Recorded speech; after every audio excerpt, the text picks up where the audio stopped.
Now, on BBC One, Screen One presents an unusual and sometimes disturbing film marking Halloween. Over the centuries, there have been countless reports of ghosts and ghouls, but the line between fact and fiction has always been unclear. Using the modern idiom of the outside broadcast, Michael Parkinson, Sarah Green, Mike Smith and Craig Charles star in Ghostwatch.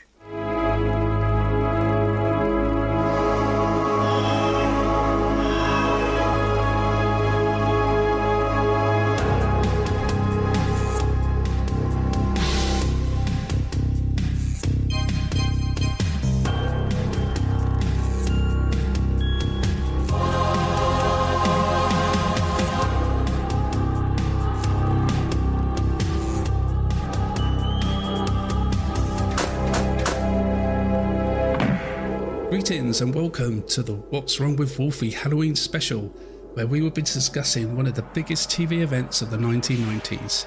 Mere days before its 30th anniversary, it's Ghostwatch.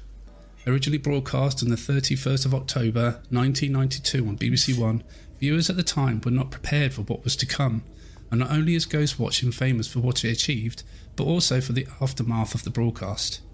Sadly, Rich is stuck on a train somewhere in London right now, so unfortunately he can't make it, but I am joined by the lovely Chris. Hello.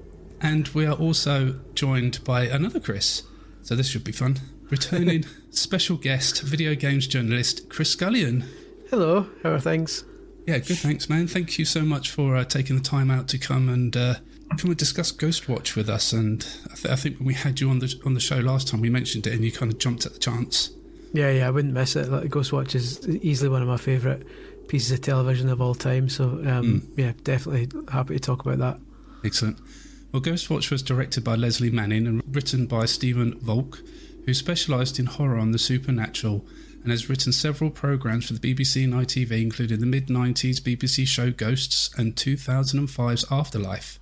Stephen originally wanted Ghostwatch to be a 6-part series, with the last episode being a live broadcast, but producer Ruth Baumgarten, I believe that's how we pronounce it, didn't believe it was commercially viable, so Stephen had to rewrite the series into one show and took the live broadcast idea for its main focus. With Michael Parkinson and Mike Smith in the studio and Sarah Green and Craig Charles on scene as reporters, the focus was on a family who lived at Foxdale Drive in Northolt, where there were reports of unexplained experiences and sightings by the family who lived there, Pamela, Susie and Kim. So it was hoped that the cameras would capture some of these experiences live on national TV. What occurred throughout this programme haunted many for days after the broadcast, which was brought on by the crew's success in pulling off the stunts and effects to great levels, and the incredible production, writing and acting. And it was also genius having Mike Smith and Sarah as married couple, which brought some kind of jeopardy to everything. But before we dive into Ghostwatch itself, guys, I just want to just go around us, three of us, and hear like our Ghostwatch story, like how we came to see it and what lasting effects it had on us at the time. Well, when it came out, it was 92, so I was 9 years old. So at the time, I was actually out doing the old trick-or-treating business when it was actually on TV the first time. So I actually wasn't lucky enough to have seen it live at the time. But I do remember when I came home, my dad was saying, your uncle's been on the phone, something's on the telly is absolutely terrifying him, because he absolutely bought it like I think most of the country did. And so he was losing his mind, and apparently we had to watch this, and my dad was saying, oh, what an idiot. So we basically we caught the subsequent backlash, because obviously after it aired there was a lot of ill will among the British public, so we caught all the backlash. And it wasn't until a number of years later when I saw it on VHS, somebody had taped it at school, and then I finally managed to see it and was absolutely terrified, despite knowing by that point that it wasn't real. And since then, I became obsessed with it. So bought the DVD, the pre-ordered the Blu-ray, which is out in a couple of days' time. Just absolutely, I must have seen it 30 or 40 times by now. I absolutely adore it. And like seeing it for that amount of times, has it ever lost its edge? No, not in the slightest. I think it helps because I've watched it with different people every time. Because inevitably, you when you're chatting with people in scary movies or whatever turn up, and it always, I think I did during the podcast that was last on, inevitably you say, oh, did you ever see Ghostwatch? And a lot of people still have said no, and then to say, okay, right, I'm setting up you come round to my house soon and we'll watch Ghostwatch. So every time it's been with different people, and watching them kind of lose their mind as it progresses, even though they know it's not real. It stays fresh every single time. Well, I was very similar to Chris there. I didn't watch it on initial broadcast because I was 7.5 or 8 in '92. It wasn't really on my mum's radar, me and my brother to watch. And I remember vividly, we went to a Halloween party in our neighbourhood. We had like a cricket pitch near us and a little club, and we had a Halloween party that most of the community would go to, and it was lovely. And I remember a few of the older kids talking outside. You know, when the older kids would hang outside and smoke when their parents aren't watching. And we were friends with all of them around the area, and they said, and I've remembered it to this day, "Did you guys see Ghostwatch?" They were talking amongst themselves. And I was like, what the hell is Ghostwatch? So I didn't know anything about it. Didn't see any trailers, nothing in TV guide publicity, didn't see really anything. It was only, I think, a week later, or way into November, that we finally watched it around our friend's house, because their mum had managed to tape was it a repeat or something later on that night? I can't remember the whole thing, but then we watched it, and now, me being cynical as I am, was watching it, going to myself, okay, I think it was one of those cases of you had to have tuned in on Halloween night to have any reaction, because it's deliberately done to coincide with the spooky night of the year with Halloween, and already your anxiety's peaking, got people knocking at the door that night, and everyone at school were talking about it. And then when someone mentioned Michael Parkinson, I remember sitting there at school going, Michael Parkinson. Yeah. Now, you know, I may not have been that cynical growing up when I was a kid, but I remember sitting there and going, Michael Parkinson, the old dude who talks to old dudes on the TV. That was my first initial thought, was like, looking at it from I mean, like you, Chris and Jason, I've watched it on and off as a Halloween thing, just for myself. I'll get it up and I'll watch it. As I'm getting older, it's becoming more of a study of how to execute a fake live televised event so well. And you can see it hit all of those points as a grown-up. And I remember sitting there just the other day, actually, when I watched it for this recording. I was like, this is like clockwork. This is beautifully done. But as a kid, I remember not really paying that much attention to it. I wasn't really that fussed. I was into scary stuff, but yeah, because it was broadcast live, my initial brain was like, oh, I've missed it. But yeah, Ghostwatch Early Memories was very patchy at best, because I never saw it on its initial broadcast, so... Well, unlike you, Chris, I did see it on the night of broadcast. I think in '92 I was around 12, so I was lucky enough to have my own TV in my bedroom, and I'd heard of this program, and it had Sarah Green and it had Craig Charles in it. You know, watching live and kicking, or going live. Sorry, Sarah Green going live. So and, that's going back a bit. Going live. and obviously Craig Charles I'd known from Red Dwarf, so I thought, oh, this sounds pretty cool. I'll give it a watch. Absolutely shat myself watching it. I was not in the best of places for a couple of days after. That's the last memory I have of the show, really, from when I first watched it. Was and I think I was watching it in the dark as well. So it oh no, yeah. So I didn't help myself at all, and obviously the way that the program is filmed and the atmosphere that the show gives off was so intense for me, especially as a 12-year-old in a dark room on my own. That it was complete. It was a complete mess afterwards. So, thanks, Ghostwatch. That's my lasting memory of you. As mentioned at the beginning of the episode, Rich couldn't make it for the recording, but we still wanted to include his thoughts on Ghostwatch. So, thanks to some nifty time travel and the power of editing, we can hear those thoughts right now.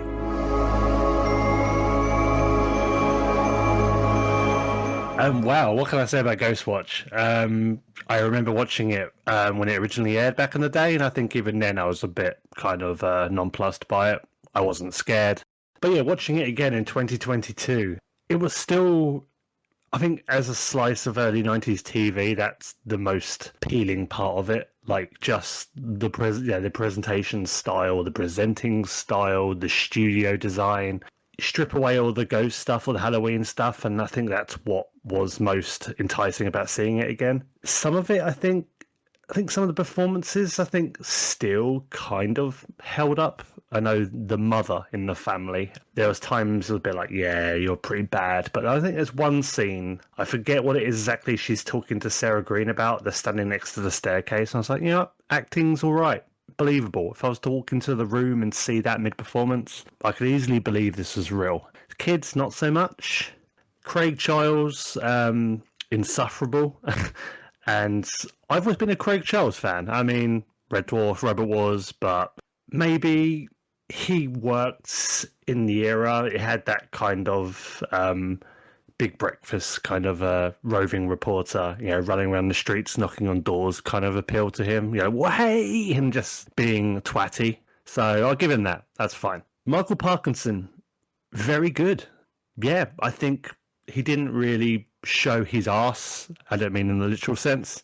At any point during the episode, he didn't come off cheesy or wooden or uncomfortable. I kind of bought his role. I especially enjoyed his like arc sort of towards the end of the show when he becomes quite, well, overly suspicious and accusatory of the eldest daughter, saying the whole thing's a hoax, and proper like lays into a teenage girl on national TV.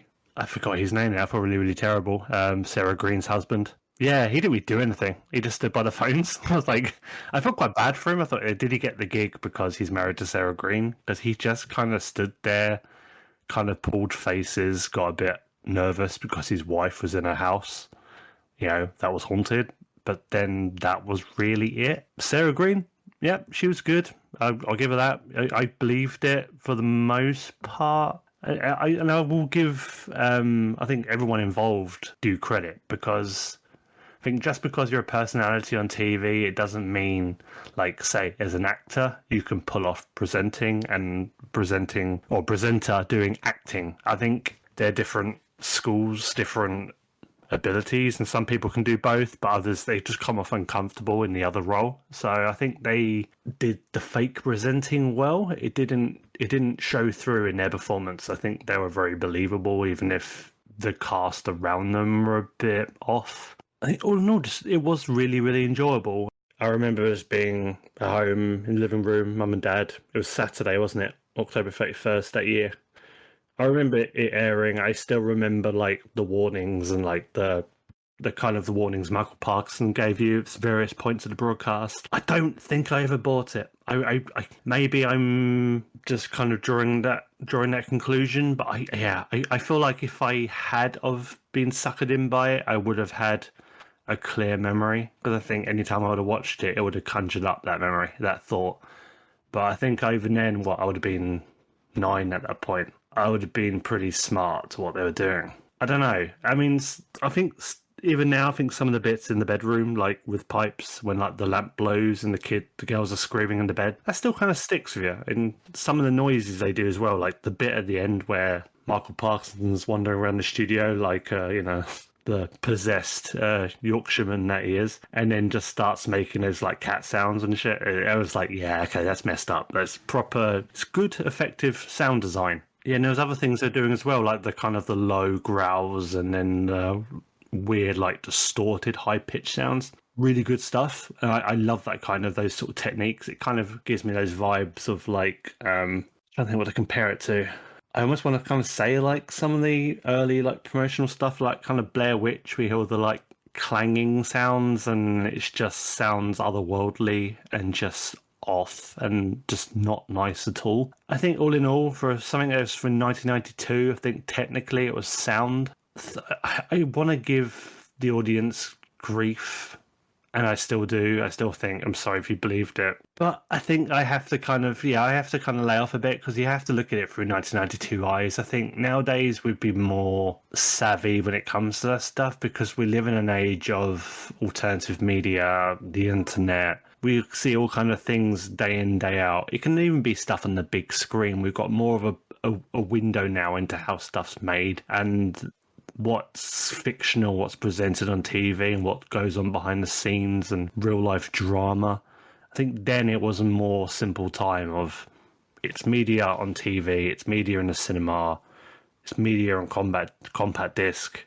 You consume it, and then you do other stuff. Whereas now it's all around us all the time. I think we've been more suspicious now, and I think on a technical level as well, there's more people now that could just be like, nah, that's not real because such and such and such a reason. 992 and earlier, especially earlier. I mean, what, you want to go back to the 30s with War of the Worlds? I mean, how could people not fall for it? They've never had exposure to that kind of media before. It's either pure work of fiction or it's news. It's real stuff. That blurring of lines, nah, that's still kind of like new media in a way. So for something that came out 30 years ago, I mean, Christ, I don't know how people couldn't fall for it, really. One thing I did forget about this episode was the reveal at the end when you have the phone call from the guy who's like, oh, I did my research or whatever. I used to live in a house. I forget what his story was, but he knew about the history of the house. And I never remembered the whole twist. I totally did not remember there was a whole like kind of almost Freddy Krueger kind of angle going on there. Like overtly, I didn't even use the word molestation in the show. I was like, damn, okay. Which I know definitely angered some of the people that were upset about the show, not just that they were tricked, but some of the content I think didn't go down too well with the audience. And this was like obviously a few years before Brass Eye People special, so yeah, they were quite upset because I did watch, just prior to doing this, I did watch the episode of Bite Back, which if anyone doesn't remember, it was kind of like a cross between Kilroy and Points of View. So you had the live audience, you had the person roaming with the mic, and there were just a lot of people in there talking about the show. They had a couple of the producers from the show on there, and people weren't happy, really weren't happy that either one, they were duped into believing it, and they felt like it was like a betrayal of trust between the Beeb and the audience. Two, their kids were traumatized, and I'd be honest, one of the guys in there, what he said what happened to his child, I didn't believe a word of it. Said the kid was like ashen-faced and ran out into the stairwell and vomited everywhere. I was like, no, he didn't. It was after the Watershed as well. It started broadcasting at 9:25 p.m. Right, so I'm like, that's on you. Sorry.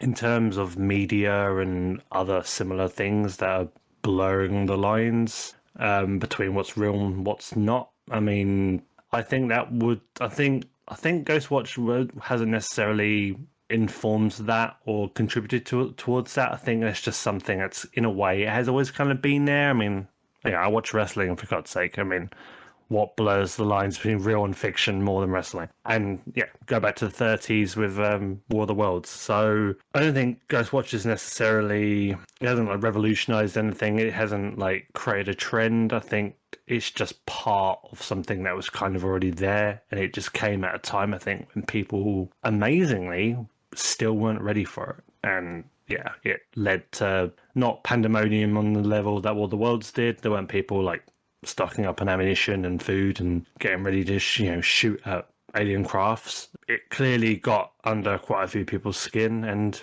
thankfully started a lot of distrust in the BBC. So probably won't go there. So, but at least it got the ball rolling, Yeah, I just think it's great. I'm glad that it's looked back affectionately. I don't think anyone looks at it and mocks it. No one looks saying, oh Christ, remember that really cringe, embarrassing, fake ghost show. I think people do talk about it, and they laugh because it was fun at the time, and it's fun to look back at now. I still think it's a fondly remembered piece of television. It's obviously endeared to quite a few people. Yeah, I think it's got a nice legacy. I think it's something that people will always look back at fondly. It's going to be something that people always talk about, especially this time of year. And obviously, we're a nice round figure. It's 30 years since it came out. So I think now more than ever, people are going to be thinking about it. Yeah, a great little bit of TV though, and it was really nice to go back and revisit it. Maybe I'll make it a yearly occurrence now. I always say I'm going to watch films at Halloween. I never usually do, but maybe at least I'll give Ghostwatch a watch once a year. We'll see.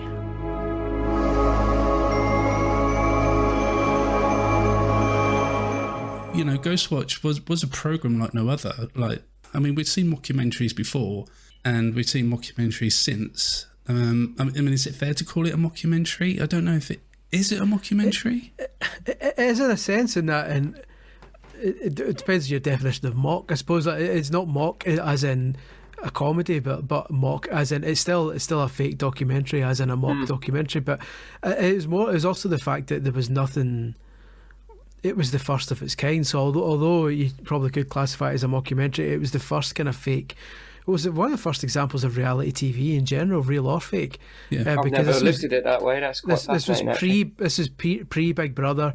This was pre Most Haunted, long before Most Haunted, any stuff like that. This was one of the first. It was back in the day, and it's easy. It's harder to kind of to appreciate the context now. You have to kind of put yourself back in 1992 and look at the TV landscape, where if you saw people trying to stay in a house and contact ghosts, there was nothing before that was like it. And so if someone was telling you a live broadcast and Michael Parkinson's presenting it and Sarah Green's there, you just believed it. It was like, okay, well, this is real. Because there was no precedent for piss takes like that. No. And I think that played a big part in so many of the public falling for it, basically. Yeah. But that's what I consider the masterstroke of genius is. It's like casting Leslie Nielsen in Airplane and Naked Gun. Mm-hmm. A guy who's been a straight actor, the hero, who's the tall, handsome, dark-haired hero man in all of his projects, and then all of a sudden he does his comedy, but you sit there and you're like, what is he saying? Yeah. But because it's delivered so straight-faced, it makes it funnier, but also it gives a hint of legitimacy to the whole event. Yeah. Everyone trusts Michael Parkinson.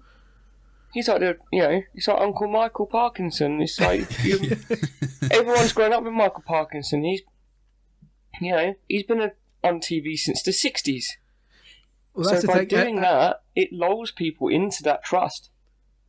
It's the combination of Parkinson and Sarah Green that's the perfect one, because Michael Parkinson convinced the adults, because all the adults knew Parky for a long time and were like, what? Oh, there's no.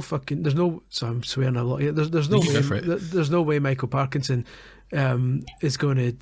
He's not going to lie to us. He's not going to take us for a ride. He's not an actor. Like this is immediately legit. He's never acted in anything, so this is real. And then in terms of the kids, like you were saying, Going Live was on at the time. The kids implicitly trusted Sarah Green in anything she did. So by the end of it, when she's spoilers getting basically dragged into the glory hole, which is the most awkwardly named room, we'll get and that's just fantastic. Kids just believed it. It's like, oh, what the hell's happened to Sarah Green? They're absolutely terrifying. So it's that double whammy of convincing the adults with Parky and convincing the kids with Sarah Green that made the whole thing so believable. I think that's probably like what left me so mentally shaken for the last couple of days after was the fact Sarah Green's gone. I'm like, no, not my Sarah. But it was like, as I'm watching it as a grown-up, I'm fascinated with film and the structure and the narrative and how things are put together and stitched together. It's so effortlessly done to portray a live show. Obviously it's staged, it's edited, it's probably all filmed out of sequence, but the trick is in the editing. Because if I remember when I did the research, the phone number was a real phone number, but it just took you to an answer phone and a waiting and call hold. Yeah, it was the Going Live number, the 081 811 8181. That was the jingle they used to sing in Going Live. So it was the same phone line. Yeah, the way it was structured, it was lampooning ghost hunters and their evidence, their questionable evidence, but also it was playing it so straight, and it was almost a homage to that as well as a lampoon, because all the tropes were there: the noises, the voices, the kids hearing and seeing things, but the adults not seeing anything and feeling anything. It was showing you just enough audio and, I suppose, pictures and video as well, but also not showing you anything at all. Yeah. And shows like that all over the YouTube now as well do exactly the same to this day. They show you just enough to keep you interested, and the pictures have got no figures in there at all. It's waiting for the audience to have their imagination and their anxiety kick in and go, there's a figure there. It literally tells you about 5 times in the whole show, there's a figure in the bedroom. We can see a figure in the bedroom. Someone's seen a presence in the bedroom in the photograph. It's literally bombarding you with fact. And by halfway through it, you're glued, you're believing everything. And like Chris said, it's way before Most Haunted, but it's just done so well. But at the same time, it's delightfully cheesy, which again... throws you into that false sense of security. You've got lovely Craig Charles. Craig Charles wouldn't hurt anyone. You know? It's silly, simple stuff like that. Now, we've all been there when our parents or grandparents have said, don't worry, it's just the pipes making a noise. Yeah. But to give the presents a name and call it pipes instinctively gets everyone's defences up. Yeah. Because you've had the pipes when you were a kid, you hear the heating go on or you hear the hot water going in the morning. As a 2-year-old, 4-year-old, you're going to be scared, aren't you? You know, what's that noise? Oh, it's just the pipes. Don't worry about the pipes. For that show to have the bollocks to have that child name that presence and that noise pipes instinctively, like 90% of the country was like, what the fuck? They've just given it a name and called it pipes. Just amazing. Absolutely amazing piece of television. But also going back to like seeing the person standing in the room and stuff like that, going back to the point that like putting it in the context of its era, if a show like Ghostwatch was to be done today, it would be dead within 15 seconds. Yes, because there are a myriad of different ways that you can call bullshit on it right away. Like nowadays, if something like Ghostwatch was to appear, you would jump on Twitter right away and say, "What's this?" And it'd be countless people saying, "That's bullshit." That the mum was in that TV show about doctors like 3 months ago. Yeah. That's not the real mum. Or you would press the information button on your Sky and see who's starring in it and see what it is. Or if you saw the person appearing, you know, there's kind of blinking, you'll miss it bits when you see pipes. You would do the rewind on your remote control and rewind back and pause it and study it and kind of see the strings basically. Yeah. Back then, that was it. As you were watching it, that was it, and you had no sources. You couldn't check Google Maps to see if Foxhill Drive was a real street, which it isn't. You had no way of bringing up IMDb to see if Ghostwatch was in pre-production and who had wrote it and all this kind of stuff. Literally the only way you could have known it was fake was apparently the TV Times or the Radio Times had the cast listed in the listings, and right at the start of the show there was a kind of ident for BBC's Screen One. Screen One thing. Yeah. And if you'd tuned in right after that, you had no idea, basically. Yeah. I mean, they tried to drop in clues, I think, beforehand, before the show even was broadcast, I think at like launch parties and things that were held before the programme aired. They tried to drop in clues to say that this show may not be completely what it is. Yeah. And the fact that they, you know, had a programme that everything that you mentioned there, Chris, but also had, like, you know, writers credited in the credits, probably should have given the game away a little bit as well, you know, because the clever thing they did, Jason, was they delayed the rolling credits for at least a minute, because as soon as a lot of people finish watching a show, you get up to the loo, you get up to go and make a cup of tea or a cup of coffee, or you switch channels. And I think a lot of that was banking on people doing that, where you don't see the credits. Yeah, but I mean, like, it was the first credit after the show ended was like written by. Yeah. You know, and I guess a lot of people probably just like running around losing their heads like I was probably, or moaning and tutting and going, why are they showing this rubbish on TV or whatever else. Or like you say, going off and making a cup of tea to go and recover. And it's funny because when you watch it now, like with the knowledge that it's not real, the family, the entire family's performances are atrocious. But I'm assuming like back then you were just the suspension of belief. Disbelief, like you're just like you've just bought it because everything everything around it was so original that I think people were too distracted by the concept and the format and how everything was like the guy who looks like Wolf from the Gladiators showing off the infrared camera at the start, and then all these gadgets and gizmos, and Craig Charles trying to make Sarah Green swear and all that kind of stuff. It just distracted people enough to not stop for a minute and go, wait a minute, that girl's more wooden than the table. But do you think that kind of probably helped it though in some ways? You know, it seemed like they were just like more down to earth or just natural, I guess, or potentially. It's like the scene when she goes to make a cup of coffee. So I think we've all learnt a cup of coffee and a biscuit or something. But that's what normal production crew do. Yeah.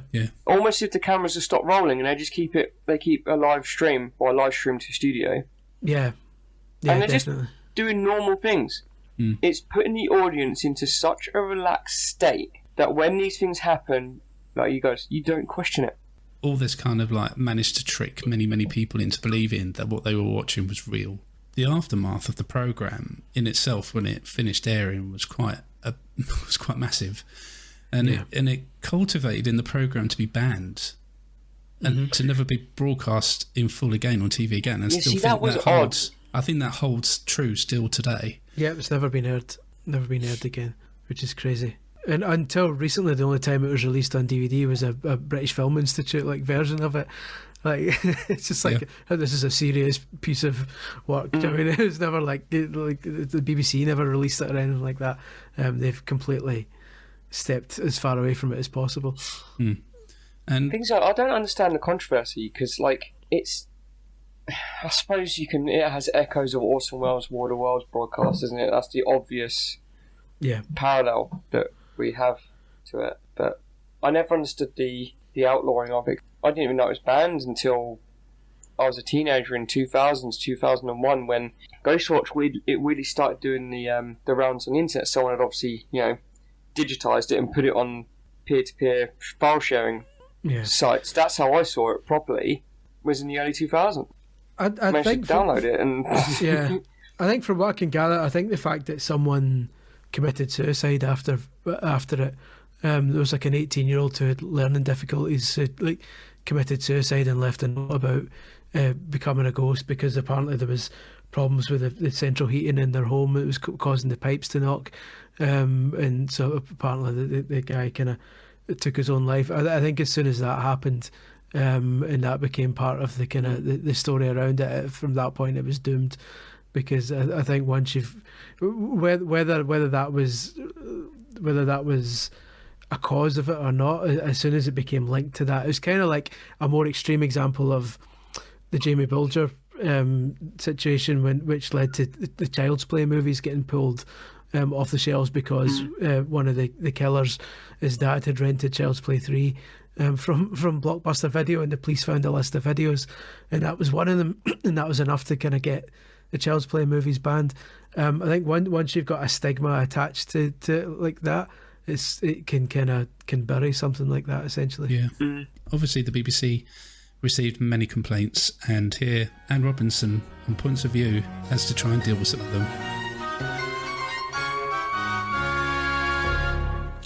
And good evening. And not since Paul Daniels looked as if he'd breathed his last in a seal vault, apparently crushed to death 6 Halloweens ago, terribly sad, has there been such a fuss. Ghostwatch. My 11-year-old son was left shaking and physically sick after 10 minutes. Prior warning should have been given, so we had some idea of what was to come. And? The BBC should be locked up for such a prank. I guessed halfway through it was a hoax, but people do live in haunted houses. They're frightened enough without being ridiculed by Michael Parkinson. Or? I have a helpline for people in distress, and I received over 300 calls.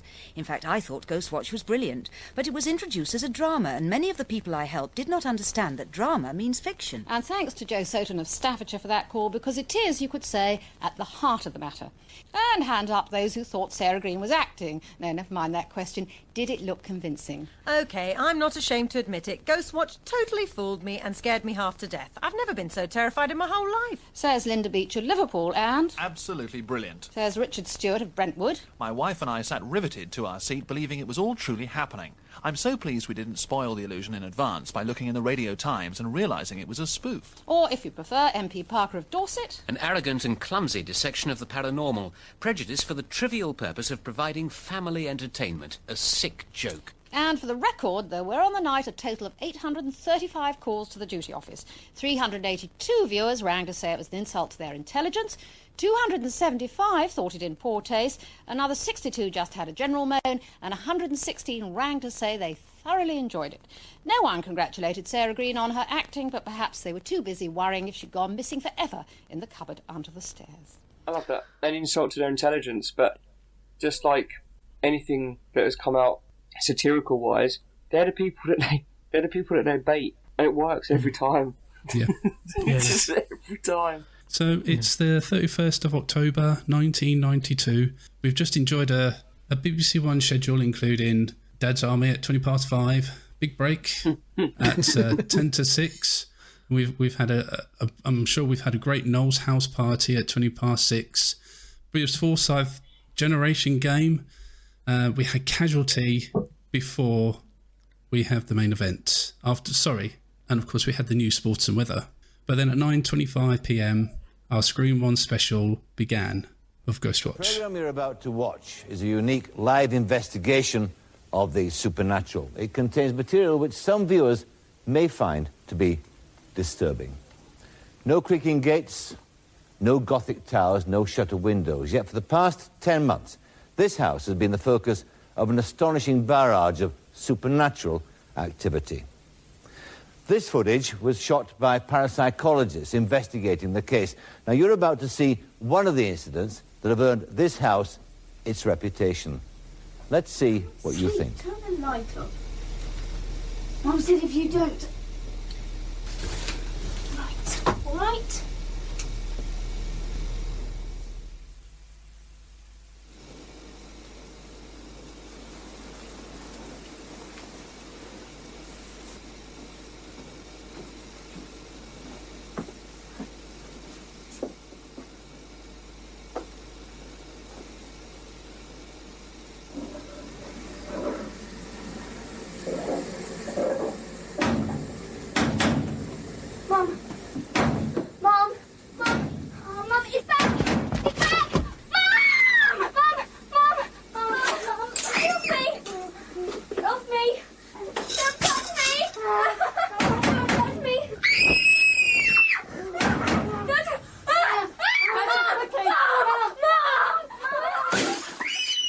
Was this the perfect way to start the show?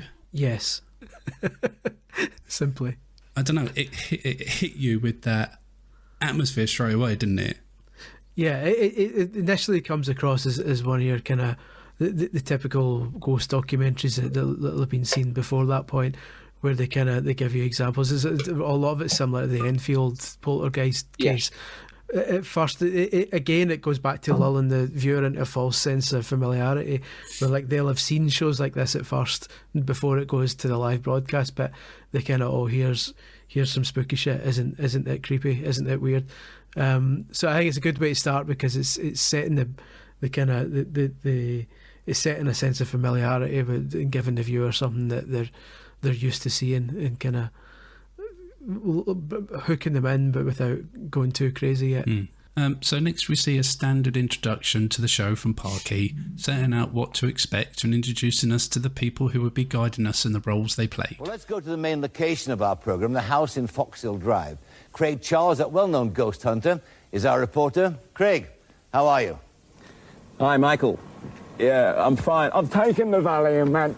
Later on, we're going to be interviewing the medium who tried unsuccessfully to exorcise the house behind me. I wonder if he's heard from Elvis lately. However, with me is Pam Early, the mum of the house. Hello, Pam.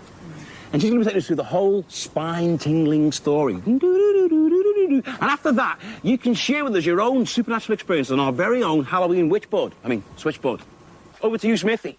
Thanks, Craig. We'll come back to you later on. Right, this part of the studio is your part of the studio this evening because this is the phone number we'd like you to call us on. You can now see our Ghostwatch team are here, ready to take your calls. We particularly want to hear from you if you've had any personal experiences of ghosts or the supernatural. I love, like we mentioned before, them showing the BBC, the usual BBC call-in number that you would see in other shows. It just really gave it that extra realism.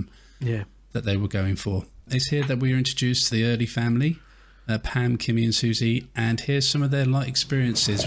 So, how destructive has the haunting actually been? I kept on blaming us for breaking stuff. We weren't doing anything. I've lost track, really. I have plates, teapots, cups, a broken tap. We got this thick smell, so disgusting from the tap. Stains got on clothes from nowhere, out of thin air. And then the central heating went. Yeah, the man came and he couldn't understand it. He said it was impossible. Everybody said it was impossible. I said, great, you come and live with impossible. So many things have happened. You start thinking, I don't know, maybe you've done something wrong. It's wrecked my my house, my home, my family. It's okay. Over to you, Michael. And we meet up with Lynn Pascal, played by Gillian Bevan. Dr. Lynn Pascal, it's a disturbing interview, that, isn't it? Mm. You investigated the Northolt poltergeist for 8 months, wasn't it? Mm-hmm. What can be done for people like Mrs. Early, who, according to the evidence on that film, I mean, clearly she's shattered. Well, the first thing we can all do for a start is believe them. Well, it's not always that easy, is it? Yes, but you can see, it's obvious these people are desperate for help.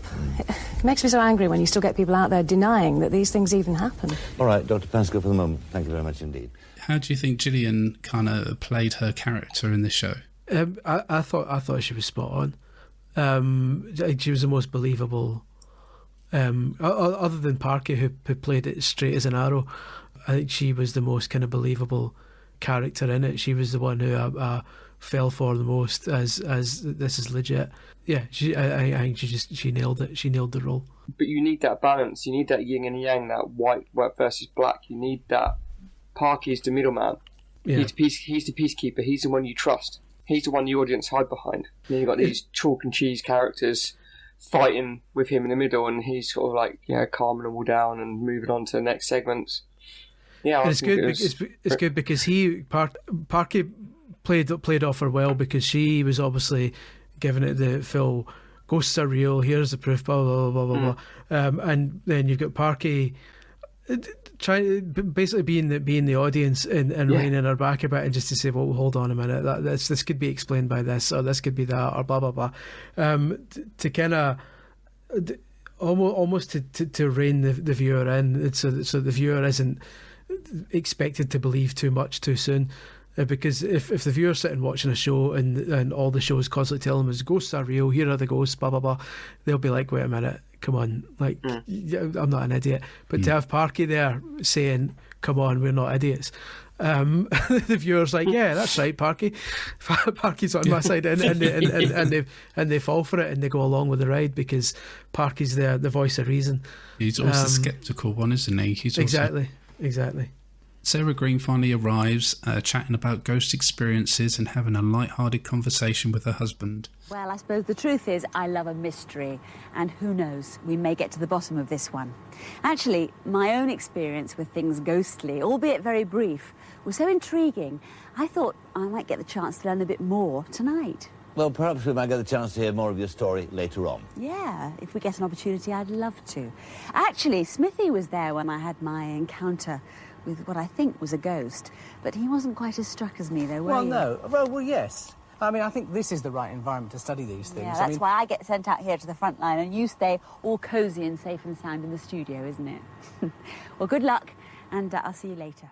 And I think these kind of like backwards and forwards conversations near the beginning of the show really put you at ease watching the show. It really made you comfortable, and it really kind of gave you some familiarity, I guess, in a way, because we had that in the show between these two people as well. Mm-hmm. And I think it was quite a genius piece of writing.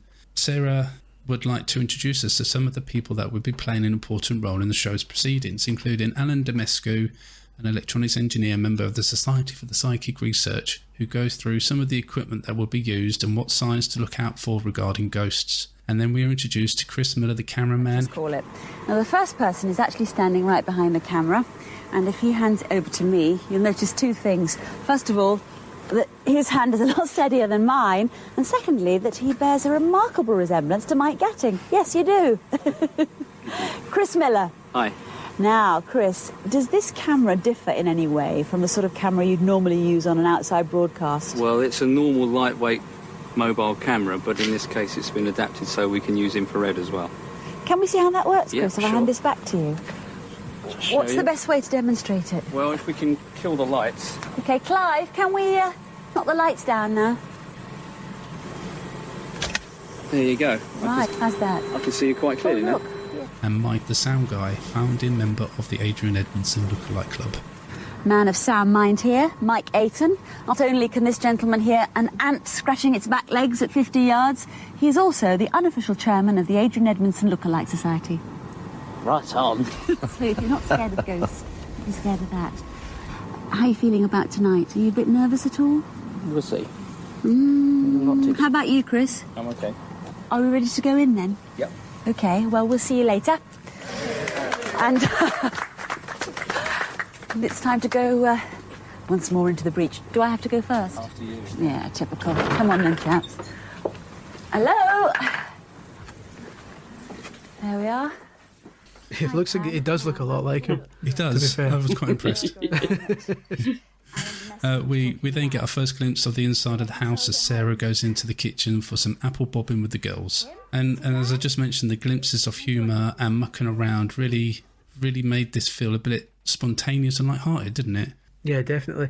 And even at that point, like I suppose it's having, after watching it, it's stronger. But even then, subtle stuff like the kitchen having an enormous like patio door, like an enormous glass door, just puts you on ease, even though you don't really know why at this point yet.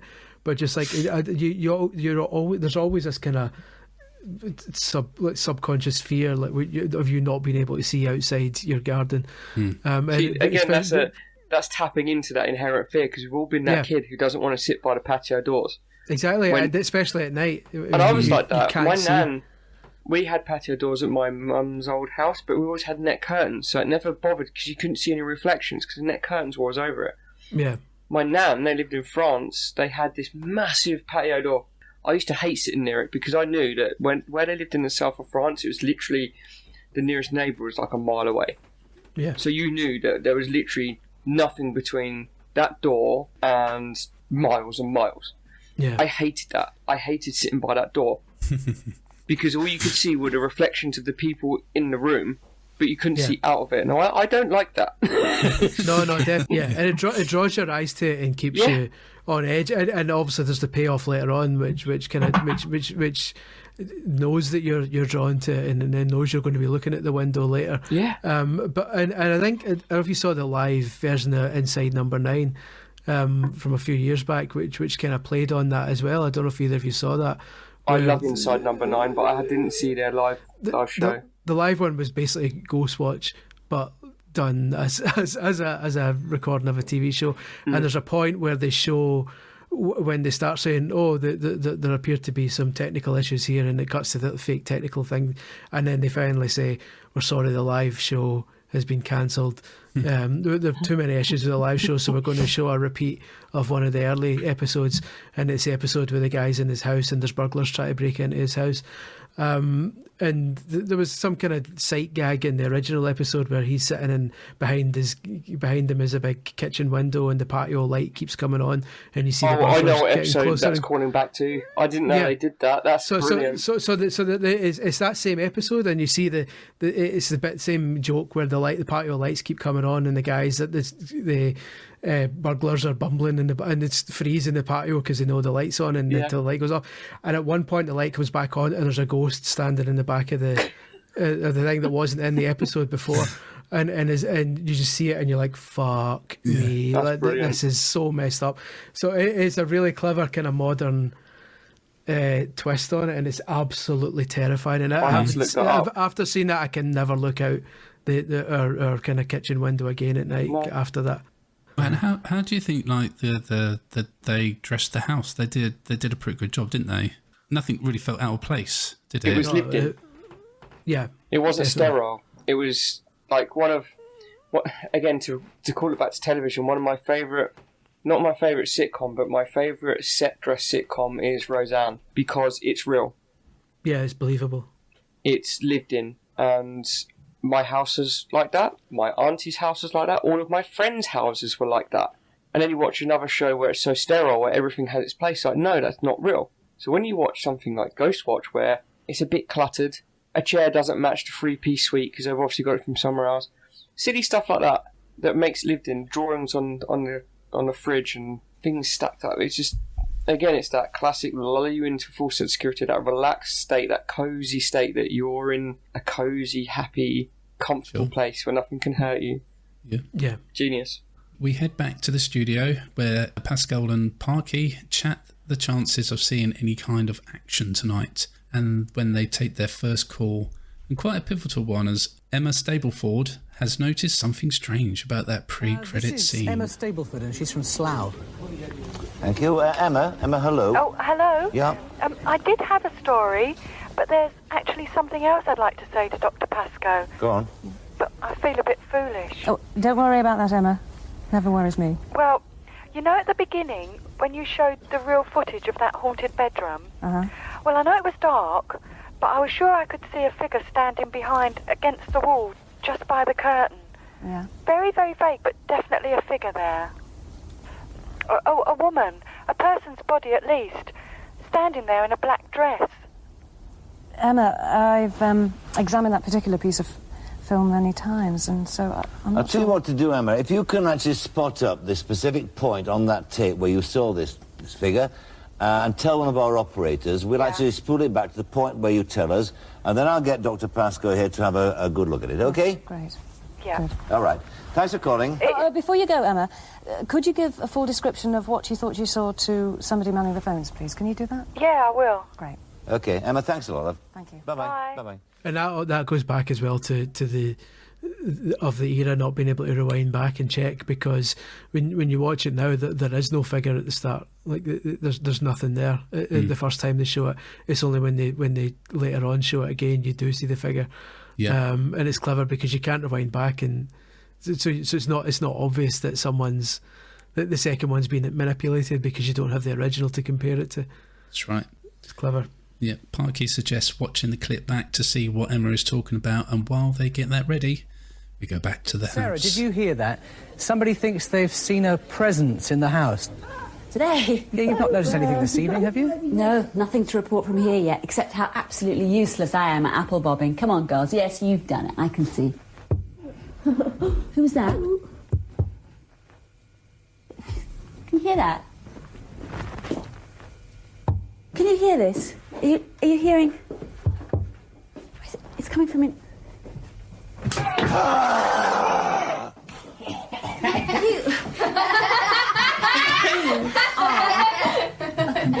and utter beast. Beast! I got it! Look at that twist, Mike Smith, isn't it? I don't know, though. Is it your idea, this, Smithy? Well, I had a bet with your husband that I could get a four-letter word out on television, and I nearly did as well. It was Beast. B-E-A-S-T. Beast. You're a class act. I think that is such a cheap shot, I have to say. I mean, you know I can take a joke with the best of them, but we're all keyed up in Look, here. I'm sorry if I'm being insensitive, but it is my brief. They said, Craig, come along, be insensitive. Can you just get out the way a minute? You're in the middle of my close-up. With pleasure. They were in on it. Give me an apple. Give me an apple. Sorry, chaps, I love you all. If there's any ghosts, keep them to yourselves. Love us and leave us, go on. I love you. You needn't smirk, Mike Smith. You were in on this, and I think you're in a certain amount of trouble with her endorse of that little... Cheeky Craig. Yeah. With these kind of light-hearted jokes, it really did even put the audience into an even more safe zone, didn't it? And yeah, like nothing bad or scary is actually just going to happen. But in that scene itself, Craig's saying to Sarah, I had a bet with Mike trying to get you to say a four-letter word on live TV, and then he says beast, didn't he? Or just a five-letter word, I believe. Beast.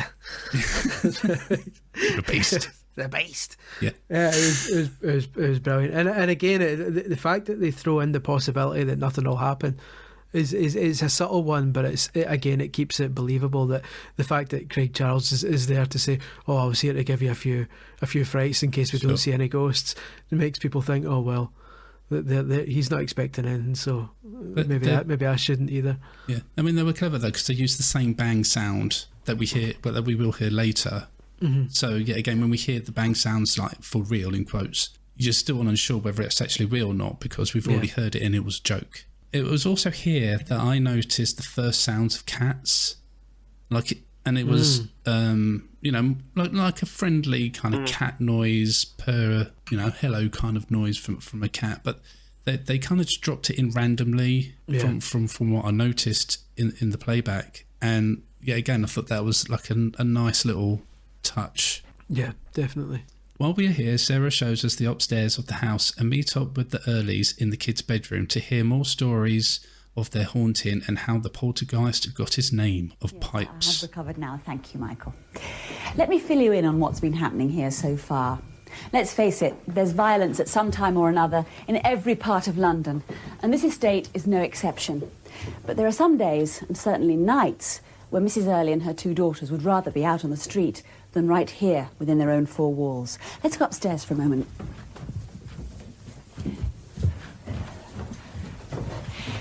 It all began in here on December the 28th, 1991.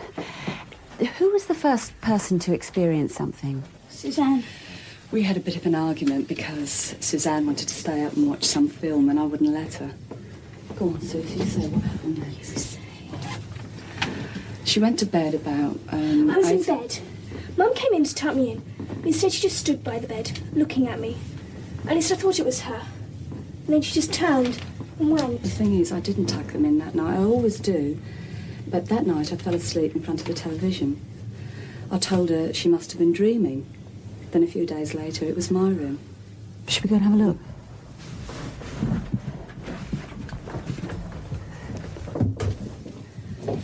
A few days later, these terrible noises woke me coming from the walls, like a thudding. All around you? Yes, like the whole room was going to come apart. Did anybody else hear it? Yes, Suzanne Kim heard it. Kimmy, if you heard it too, what sort of a noise was it?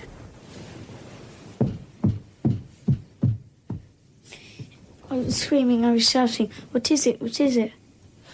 Well, I didn't know what to say, they were that terrified, so I said it was pipes, central heating. So afterwards, whenever Kim heard something, she'd say, it's pipes, Pipes is here. So by this time, Kim, you could actually feel something as well, could you?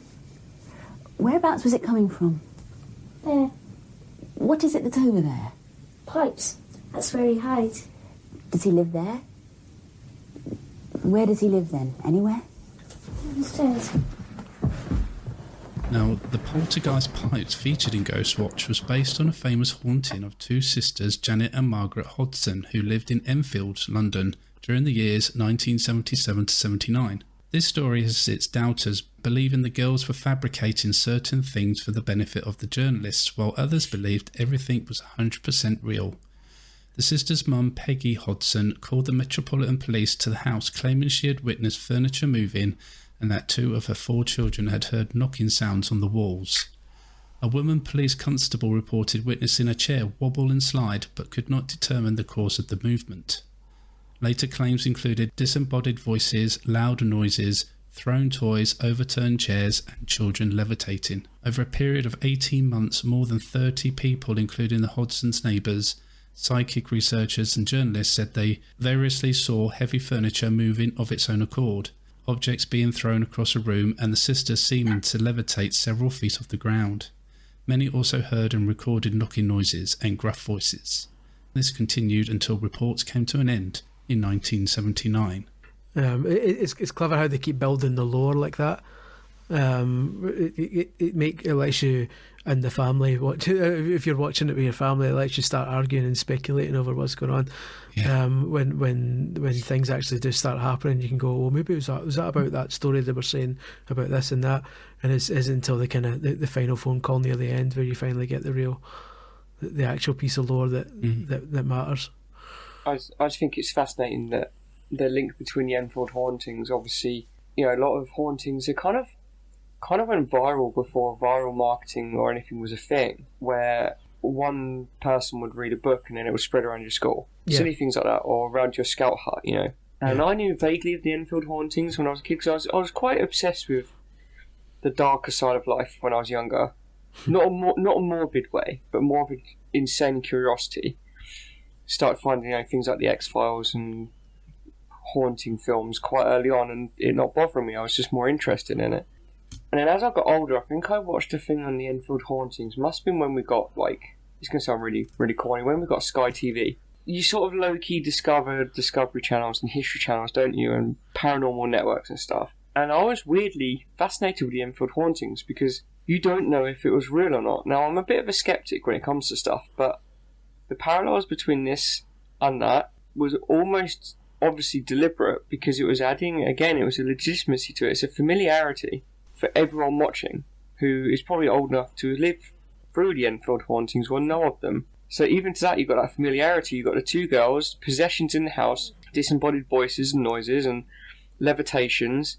It's all familiar, even though you're not necessarily sure of why you know it's familiar. You just do. Just sitting there in your subconscious, isn't it? Yeah, it's just very clever. There's and this will probably be available on archive.org, I would think. There was a CD-ROM called Ghosts, a PC thing from mid-90s. It was been a Windows 95. When Windows 95 came out and you got your multimedia CD-ROMs, one of those, and it was introduced by Christopher Lee, and he's given here's some things of ghosts, and a lot of it's just like the photos that you occasionally see doing the rounds online, like ghost photos, but it's basically double exposures and cameras, so that a picture of people at a pub and then someone with a funny face is like standing off to the side. But then there's a section on the Enfield haunting, and that's how I first found it, because they've got all the tapes of the Doctor talking to the ghost.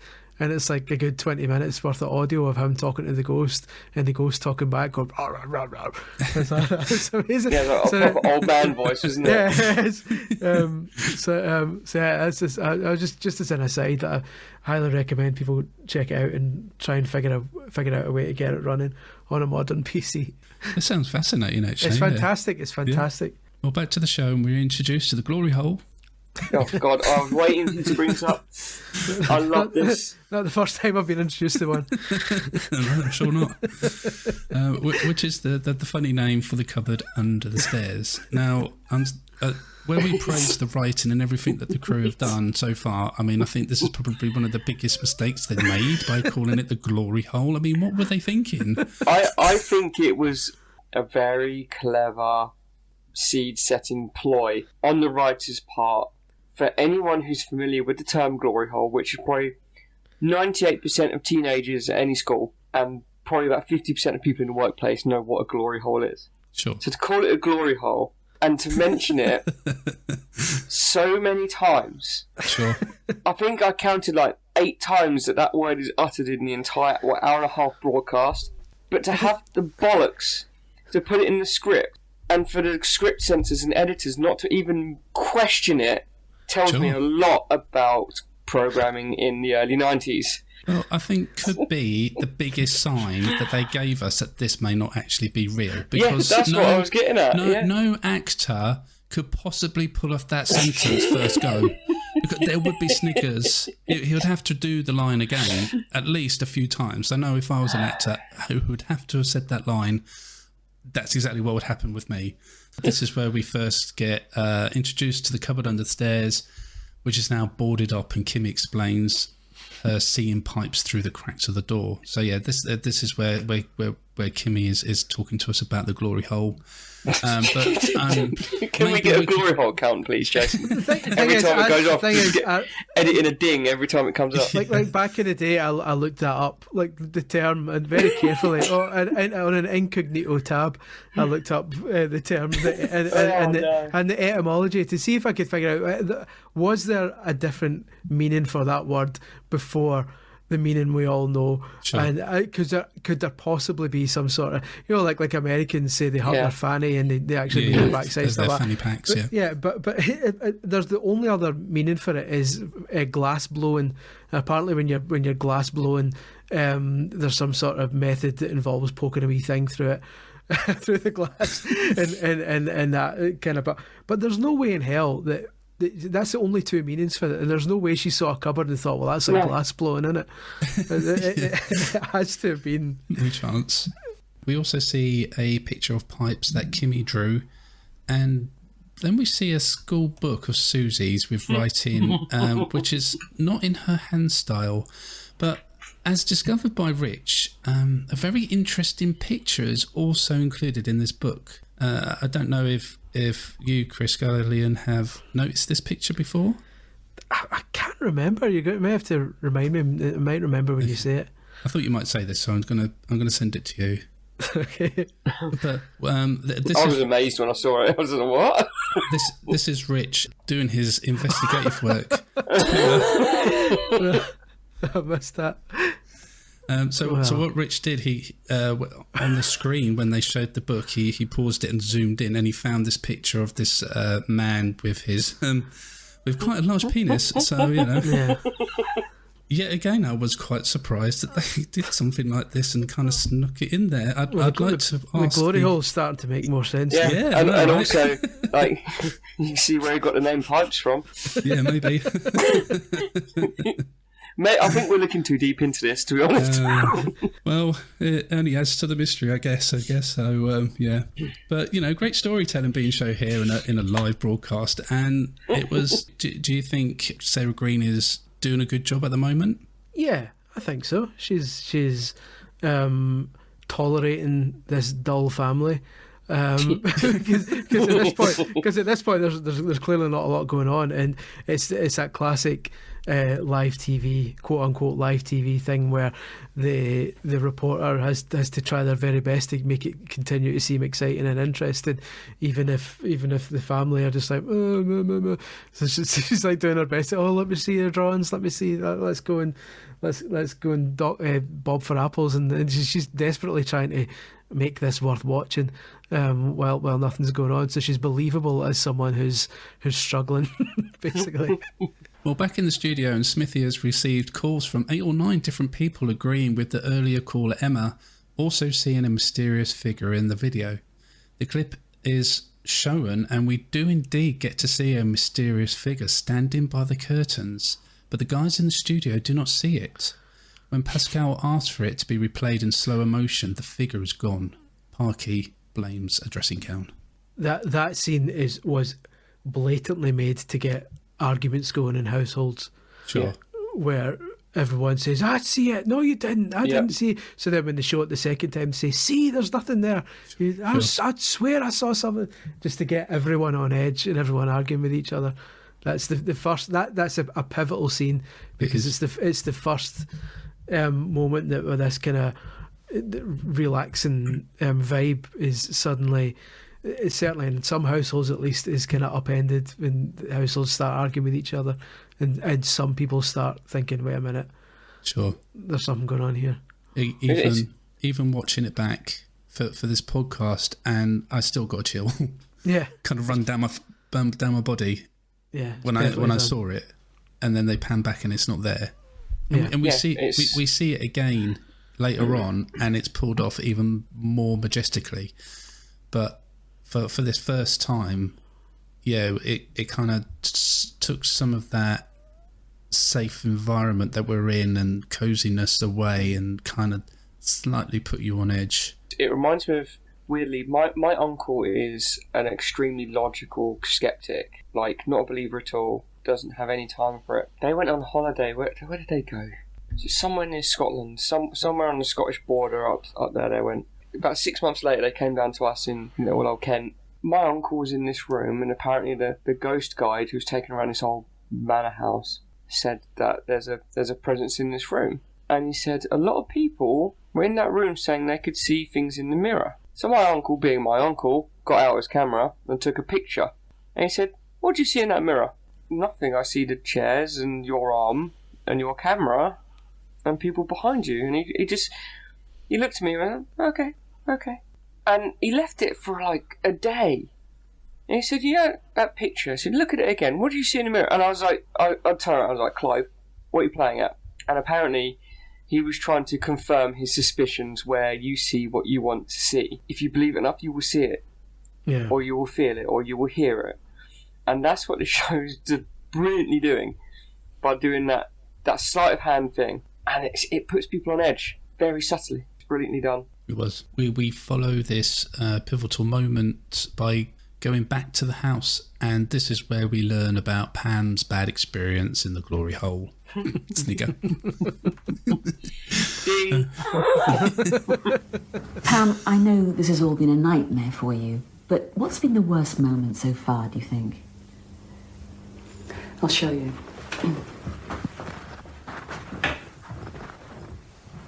I have to get this done properly. My ex-husband, used to develop his own photos in a dark room under the stairs. The glory holes, we used to call it when I was a kid. Why have you boarded it up like this, though? Well, one night, last January, I got it into my head to try and find one of my the solicitor's letters about my divorce. All of a sudden, the door stuck. Like somebody was pushing it from outside. And you were inside by this time? Yeah. I shoved. I tried to get out. And then I started to panic. It was like coughing. I couldn't breathe. I started screaming for Kimmy and Susie, but all they could hear was my banging. And all I could hear was Kimmy shouting, "It's Pipes, Mum. Pipes. Pipes is here." It's awful. The girls got you out eventually. The thing is, when I was in there, I swear as God's my witness, I felt this man in there with me and breathing right up against my face, like strong, like rotten cabbage. I nearly died. And when I got out, my head went, my knees. Pam, let's go and sit down. Come on. We hear a story of the council refusing to move them and showing newspaper cutouts and a TV clip on their poltergeist experiences. Pam goes off to the mini studio to take calls from the main studio, and we have another chinwag with Lynn and Parky taking a call from Sandra, learning that Lynn has already written a book called Angels of the Odd about the Earlys, and we check out some of the research videos that Pascal did with the family, and then we hear Pipes for the very first time. And please heed this warning. If you are a person with a nervous disposition, that there are things on this that you might find distressing. The window above the sink's just been shattered now. There's no... Oh, my God. There's a chair coming. Oh, God! Yes, it's coming towards you! No! Across the kitchen floor.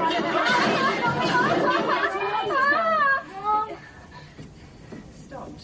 It's suddenly stopped moving. And everything seems to have gone quiet now. A grunt or something. If you can grunt, can you speak? Oh, dear God, Susan.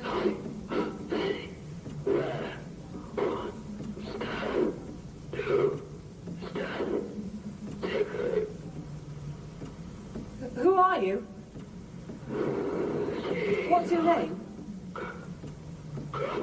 Jesus Christ, now you're joking.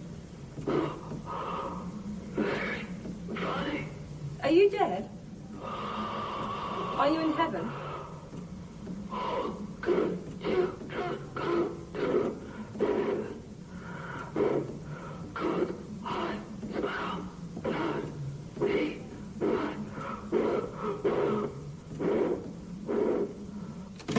It was another pivotal moment in the show, I think, when we first heard this tape, because it was fucking scary. Yeah.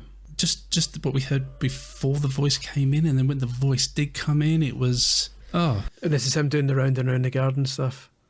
It's possible. I couldn't really... Yeah, I remember not being able to make out what he's saying. It's later when they get the daughter to try and recreate it, and she's saying round and round the garden. It makes you think, well, that must have been what he was saying. Yeah, it's possible. It's hard to kind of to make it out. Whatever he was trying to say, I mean, it was in a manner of like, you know, creepy voice. The hairs on the back of my neck were up, and that it did the job. Again, it goes back to the Enfield thing with those tapes, which I'd imagine it was kind of heavily based on. So after this, we see some more research videos and photos, and we explore some of the damaged items from the house from previous experiences. Plus, we learn of the clocks that suddenly stopped for no apparent reason. And yeah, again, we see this again later, but it's never really explained on why the clocks stop, or did I just miss something somewhere? It's a godsend to the editors. Yeah, I suppose. Think about it. Your broadcast is literally a narrative ploy to say that clocks stop working when these events are happening. Basically, all the clocks read the same time in the house, which means when you're editing and you're broadcasting live, no one can sit there and go, "This is fucking fake," because all the clocks are stopped. Gotcha. Fair enough. I picked I only picked it up as a grown-ass man. I wouldn't have picked it up as a kid. Wouldn't have questioned it. No. It just added to the spookiness of it all, didn't it?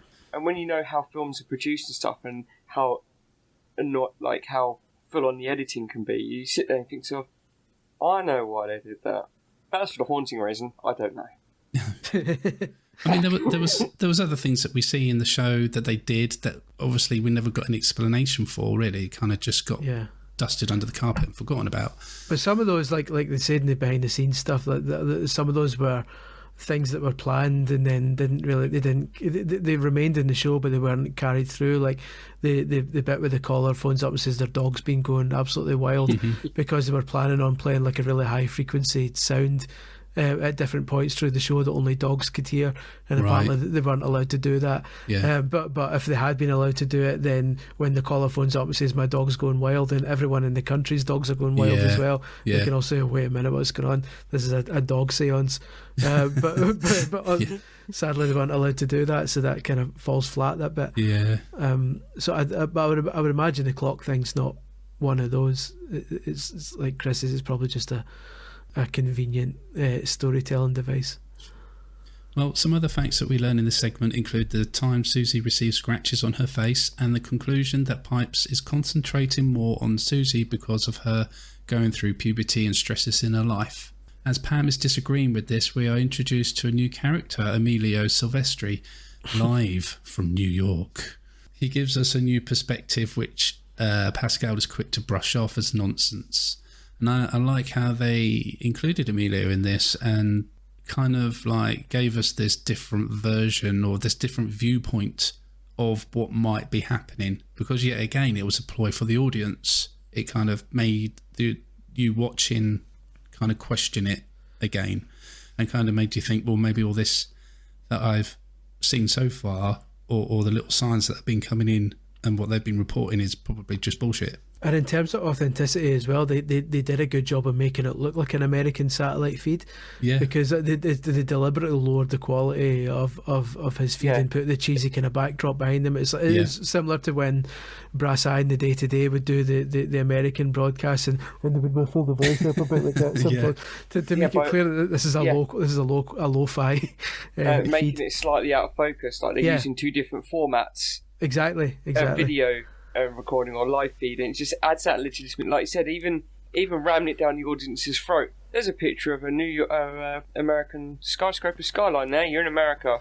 That's where you are. That's where they are. And it's playing on people's subconscious literacy of television. Is that even though people watching it aren't like TV producers or have never made a TV program in their life, in their head they still recognise things. So when a guy's talking and the picture quality is slightly worse, they believe, oh, okay, this is a satellite feed from America, because I've seen this before on the news. I've seen people doing live broadcasts from America on the news. If he turned up flawless quality the same as the others, you would be thinking, well, wait a minute, maybe he's just in the studio next door. Is he really from America? It doesn't look like an American feed. Just subconsciously, again, it all adds to the believability. You go, yep, I buy it. Nobody questions it. When basically he was sitting around the corner. The only bit they shouldn't buy is when he goes, that old chestnut, because that's like a badly delivered line. Other than that, he did well. Back to the house, and everything seems peaceful and calm. Sarah regales us with a ghost story, which, just like the other stories, just adds to this like weird vibe and atmosphere that's starting to build as we're watching. And like I said earlier with Emilio, mixing these like emotions together really just starts to give you the heebie-jeebies a little bit. Pam watches from her mini studio as Sarah tucks Kimmy in for the night, and on her way downstairs gives us our first hint that something isn't quite right when she says it's a little cold in here, even when the house is warm. And as she makes tea, Mike and Chris have something to say. Happier if something was happening. It's sort of eerie, just waiting. Really? What do you find? Well, I think I might have heard something earlier, sort of just like an animal scratching his feet, but they don't scare her at all. They? No. And I noticed earlier my watch had stopped. Really? Yeah. What time? When? Just before we went on air. I said watchers have a hard time. Par for the course, I'm afraid. Fine. Just as long as we all know, eh? Don't spook yourself. No, it's all right. That's what we're being paid for. And we're okay anyway. Look, we've got an old hand to help us over here. Now just put the kettle on. Do you want a cup of tea or coffee? No, thanks. I'm having lunch. All right. You get me a glass, please? Where are they just like cupboard? Yeah, that's right. With everything now set up and it being much later in the night, we are just starting to experience some of the strange and weird things that to come. We head back to the studio for a pre-recorded ghost story, and then we head to Craig for a tour of the community and a story from the Early's neighbours and a chat with Arthur Lacey. I'm going to try and find the guy who tried unsuccessfully to exercise Fox Hill Drive, a Mr. Arthur Lacey. Arthur Lacey? Arthur Lacey. Come with me, Arthur. You got involved in your professional capacity, I believe. Well, not exactly. By profession, I'm a British Rail Guard. Ah, but in your spare time, you're a medium? Well, I'm a spiritualist. A spiritualist? Yes, and through God, I've been given the task, when I can, to help spirits that may have lost their way. So you exercised Fox Hill Drive? Well, it wasn't the Rituale Romanum, bell, book and candle. No, I simply went and prayed with the family and offered a guiding light to whatever poor soul might need it. And can you tell us what happened? You know how they say that pigs can sense it before they get to the slaughterhouse? Well, I had this overwhelming sense of evil, of spiritual decay is the only way I can describe it as. Yet I was physically sick for a week. I smelt blood on my hands. Something didn't want me near it. Arthur Lacey, did we like this character? He must not have had an impact on me. Because despite having seen it so many times, and I didn't remember it. Yeah, despite having seen it so many times, he is completely not in my memory. So I've now that you say it, I vaguely remember him. Mm-hmm. But yeah, he clearly didn't strike a chord with me. Probably because. It's much later you go back to Craig for the dog story, isn't it? So they can't even use that as an excuse. No. Sorry, Arthur, mate. You were just a bit of a shit character. No one remembers you. Maybe it's because it was a failed exorcism. Maybe if he'd actually seen something. What disappointment for Arthur. Sorry, mate. Imagine that actor saying everyone else in Ghostwatch, remember? Yeah. And I was like, no. Who? Who did you play? Who was that? The Exorcist, remember? No. There was no exorcism in Ghostwatch. I remember the glory hole. Yeah. But I don't remember you. Well, as Arthur is telling us about lots of blood, we are cut off by the studio as something has happened at the house. Yeah, we've definitely got something here. Just look at this. Now, can you see this? I certainly can, clearly. Well, there's no way it could have got there. I thought maybe an old tomcat had got in or something. Sarah, when did you see this? Well, I took Suzanne up to bed. In fact, all of us went upstairs. Nobody was down here at all. 10 minutes ago, it wasn't here. Sarah, have you got a handkerchief? Can you see if the light fitting is wet? Oh, thanks. That's great. Yeah, we'll do that for you. I'll turn the light off first, haven't I? All right. Okay. There we go. I'll put this. It's strong enough to hold me.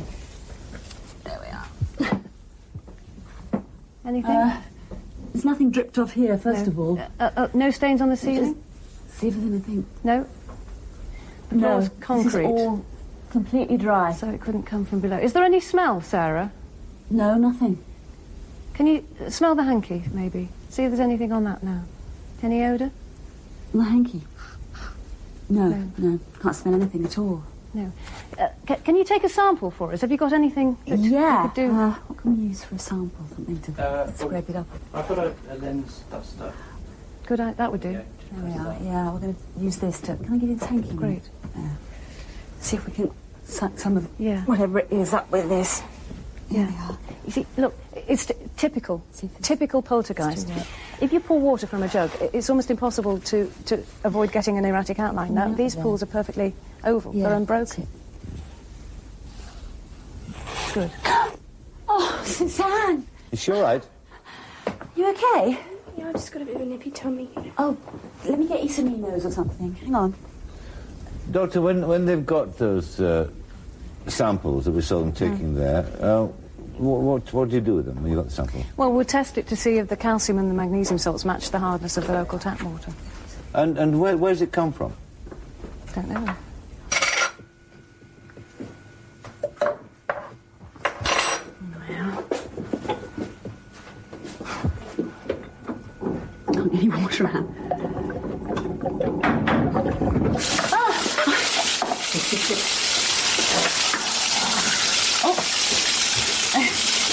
Now,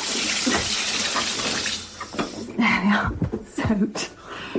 There you are, Suzanne. Sorry, I'm all wet. Let's go upstairs, shall we? Another kind of pivotal scene, I guess, with the first like physical weird signs happening in the house, and a bit of a strange one with the wet patch on the carpet. Yeah, especially because nothing comes of it later, from what I can remember. It's just a weird. It's just a general, like, random paranormal thing.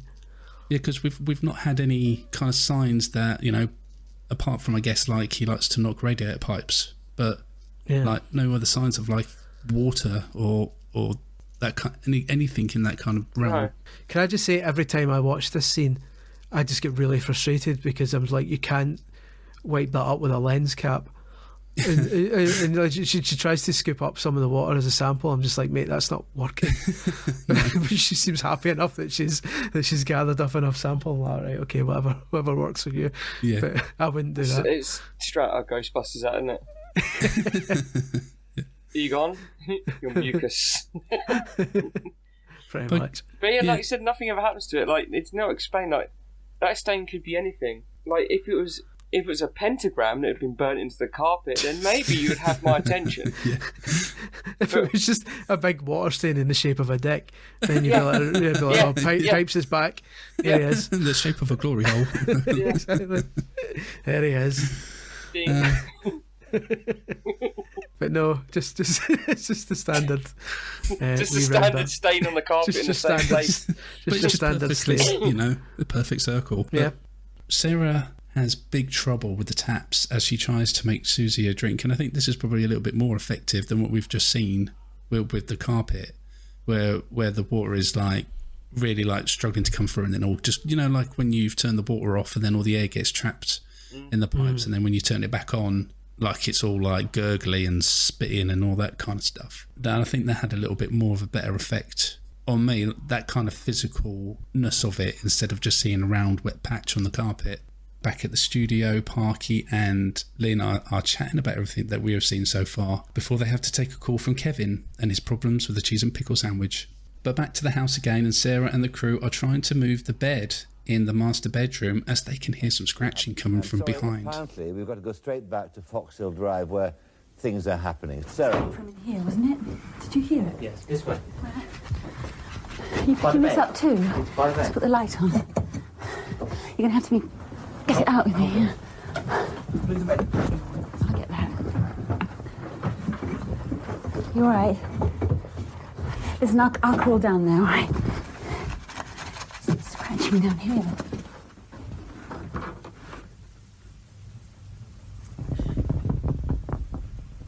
It's moved. It's in the wardrobe. It's out the way.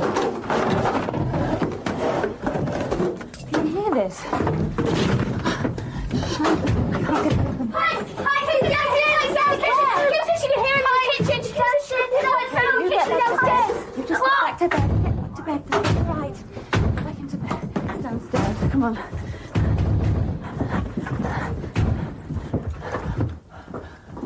Stopped. I can't hear anything now.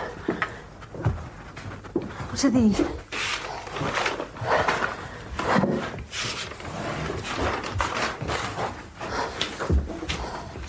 It's all kids' pictures. They weren't here before. Look. I didn't know they had a cat. Did you? The scratches and cats are now starting to be eased into the narrative a bit more, and they did a really good job of this, as it does play quite a big part in the last portion of the show. All of a sudden, Mike the sound man shushes everyone, and we hear more banging coming from upstairs. I don't know what to do. Should we go back upstairs and do... Shh.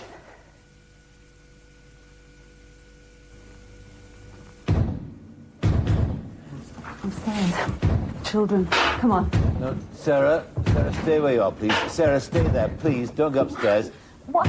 Because we hear that Suzanne's got out of bed, but she's not yet Stay appeared. here, I don't know why. She's not appeared on the landing. Suzanne, where is she? It could be a piece of its usual misdirection. Trust me, Sarah. Stay there. Suzanne must still be in the bedroom. But where? There's a nice camera range right in the corner of the room. Can we cut to the hall camera? No, sorry, the landing camera. No, the landing on the door. The other landing. That's it, and zoom in. Can we pan? Can we pan left? And down. Okay.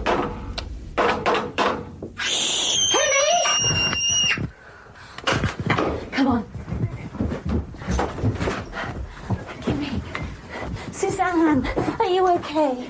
You all right? Come on. It wasn't me. It doesn't matter. It doesn't matter. And I guess now, obviously, now we're at the portion where we all think this is just a big giant hoax because the kids are just playing a joke. And it's interesting because it's one of the longest silent parts of the show. Yeah. Where they just for a second, like, because it's been building and building and building, and it's been getting more odd and crazy and all that. And suddenly, when it cuts and it goes back to the studio, there's just like 10, 15 seconds where they both kind of just look at each other as if to say, well, that's that fucked. Yeah, even Michael Parkinson's like, you know, look, guys, there it is. It's Yeah, Parky's ready to pack his bag. Yeah, Parky's ready to pack his bags and pop off to the pub. He's raging, you know, because she's like, oh well, it could be that. I'll come off it. Yes, it's all bollocks. It's like we've just seen it on camera. You know, the kids just playing around. It just messes with you, and like, oh great, it was all just a hoax.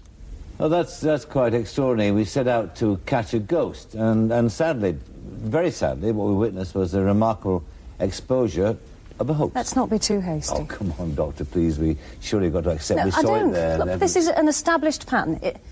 Genuine phenomena followed by the fakery stage when the children feel obliged to come up with the goods. Doctor, really? I'm sorry, because... Well, I mean, after 8 months of commitment and committed work like you've been through, I can understand that you feel upset because you've been duped. I'd be the first to admit it if I was absolutely sure I had been duped. Oh, Doctor, really? Look, please don't be simplistic. This is one incident amongst many, many dozens. I was there. I've seen them. I've seen inexplicable things. 100%, no question. And this? Let's not get sidetracked, please. Let's not lose the sense. Well, emotions are running quite high now as Parky has a word with Susie. Suzanne, I'd like to talk to you. Did you put the writing in the school book? I don't want to talk about it. What about the noises in the wall? I don't want to talk about it. What about the scratches on your face, Suzanne? Mum! It's all right, love. Mum's here. Doesn't matter. Can you hear me? Why, Susie? You can tell me. Show them. But you didn't have to show them, not like this. Why? Tell him you don't tell them, Susie. It's all a mistake. She doesn't know she doesn't know anything. Do you, love? I thought you'd leave us. You thought I'd leave you? Oh, we were noises to you. And you lied to make us stay? Sometimes. Only sometimes? It was what you wanted, wasn't it? We just gave you what you wanted. Stop it. Miss Early, you've heard your daughter. She's admitted the entire thing was a deliberate fraud. No, I'm sorry, I don't accept that. Dr. Pascoe has seen and heard things same as me. You can't just... Well, she's afraid. She's frightened. She doesn't know Suzanne anything. herself explained, Mrs. Early. My family are telling the truth. We're all telling the truth. And we head back to the studio for a smug response from Emilio. What do we think of the segment of the show? Is it effective as the rest so far? Do you think the whole hoax idea of this section worked well? Yeah, to an extent. I don't know. I don't know. Something just felt a bit off about it, and I don't really know why. Like, each time I watch it, it's like it doesn't strike me as her making the banging noises should be enough to decide, okay, this whole thing is off. We've brought all this camera crew here all the way. The girls banging the doors, but what about the water on the floor, and what about what about the picture? What about the ghost appearing on the screen and all that kind of stuff? It's like, are we just going to abandon everything? It's that it always kind of sat a bit off of me. Like, you would think in a real show they would try and salvage it somehow, but I suppose that's maybe unrealistic, hoping for that. But yeah, for some reason there's the kind of a tiny bit of a lull in in the show for me, because I didn't massively believe that everyone would just go, well, that's it. Yeah. I think this is probably my least favourite part of the show. Mm-hmm. And I kind of wish that they never really did the hoax part of it. That they're doing a really good job of building things up. Yeah. Slowly bringing in certain aspects that were all going to connect near the end. And that they were just starting to certain unexplained things happening, and then, you know, it was all just a hoax kind of thing. And like you say, it kind of lulled and just kind of killed it a little bit, killed the narrative that they were going for. It was a strange tone to get to, because I don't know if it was an attempt at giving the audience a break, you know, like an emotional break. Like a lot of shows do it. You had that low moment before the final act, don't you? You know that. Yeah, definitely. Could be that. I don't know. It could be like, you know, everyone's emotions or anxiety has been up, down, and all of a sudden you guys, this sigh moment. It also potentially goes back to the families arguing at home, because when suddenly they reveal that it's a hoax, you might get families saying, "Oh, see, it was all bollocks," and then they'll just to wipe the decks a bit and like you say, like get everyone back breathing again and saying, "Okay, well maybe the whole thing was just rubbish." And still not believing that the show itself is fake. Still buying into that this is a live broadcast where at a house and all these people are real, but kind of not as on edge anymore and getting put back off guard. Back into that false sense of security again, where they're saying, okay, what we're watching is a fake ghost story, but still believing, if that makes sense. Yeah. Absolutely. This is a hoax, but within a real setting. We go to the call centre, and Smithy is still receiving calls about that pre-credit video, with all the callers describing the same figure wearing the same clothes. Cuts in here asking to find one of her research videos, and as they are doing that, we have another pre-recorded ghost story. Old part of the house, and shadows would move at the end of my bed, so I asked for a nightlight. I asked a grown-up, I think it was my grandmother, which made the situation worse in a way, because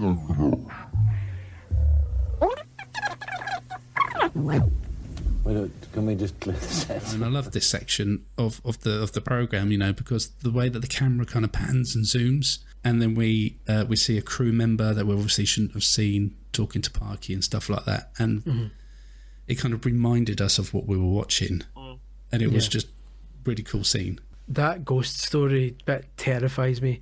Like I've always it's one of my, you know, everyone's got things that unnerve them more than anything else, and for me it's video slowing down and just going like that. I hate that in any situation. So like watching it there and knowing that that's the start of it kicking off, because that really is the first sign that the other stuff obviously was there too, but this is the first sign that it's getting into the studio basically. And that's the first sign that hold on a minute, this isn't actually done yet. Well, we go back to the calls, and we hear a distressing story from a mysterious lady whose husband has been rushed to hospital. Hello? Yes? Hello, am I on? Yes, you're on BBC One's Ghostwatch. Now, what do you want to tell me about? We've got this big glass table. My husband just rested one finger on it and it exploded. Glass everywhere. His face and hands were cut. There's blood on the wallpaper. The ambulance has just gone. My children are frightened. Why are you doing this? Now, look, I'm sure your children are in shock. I also want to say I think it's high time probably that your kids were in bed. I mean, it is past the 9 o'clock watershed, isn't it? That's it. That's just it. They won't go to bed. I can't drag them away from the TV. I tell them to look what time it is, but the clock still shows 9:30. Excuse me, have all your clocks stopped? I don't know what's going on. They won't take their eyes off the set. And there's blood. There's blood all over the wallpaper. Look, it's Halloween. They're overexcited. You've had a terrible accident. Now, please, would you switch off the TV and please send your kids to bed? Thanks for calling us, but we've got to move on. Thank you, love. No, don't let it. I love Parky's advice here, which is basically telling her to just turn the TV off and go to bed. Yeah. Nice one, Parky. Good job, mate. Lynn's research tape is now ready for us to look through, and it confirms what the callers have been saying about the figure in the pre-credit video. Pascal is now wondering if they got the wrong girl, and it's Kimmy that Pipes is concentrating on. In the house, Pam is hearing cats all around her. Cats. It's like cats. Can you hear it? Where, Pam? It's all right. It's all around us. Like the trap somewhere. Do you hear it? Cats running around up there on the ceiling. Can you hear anything, Yes. Sarah? Yeah, I can hear it now. She's right. Mum, What is it, Kimmy? what's wrong with Susie? What do you mean? What's wrong, Kimmy?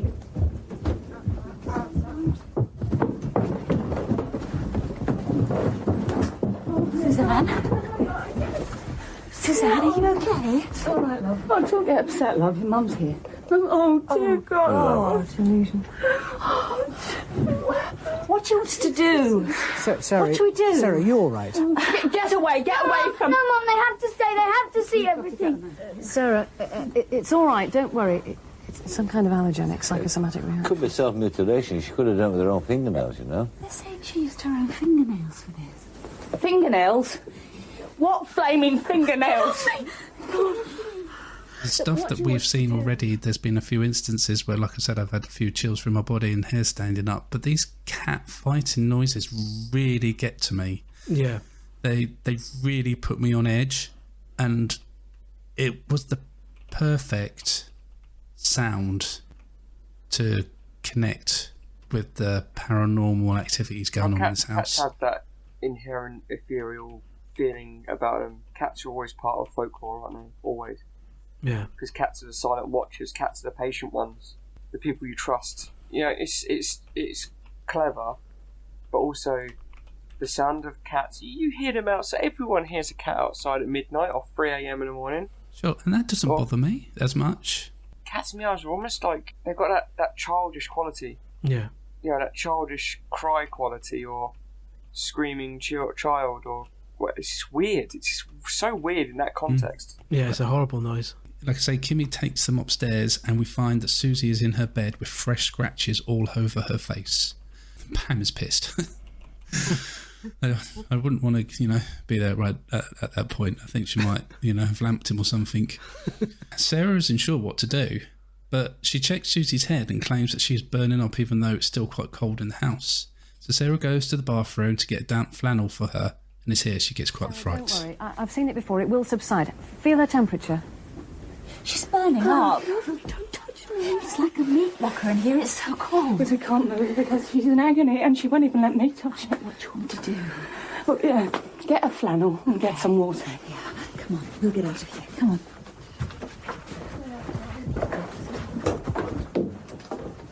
Sorry, I didn't mean to drag you out. I just think they need a bit of time here. Oh, God. What is it? Behind the door. I saw somebody standing behind the door. Nobody there now. Sorry. Yeah, it's building. It's building and building and building, and it's getting... It's reaching horror movie territory. Like at this point, not quite yet, but it's getting to the scares, and at this point, you got to imagine the families watching are they're not arguing anymore. They're all just kind of sitting quietly watching.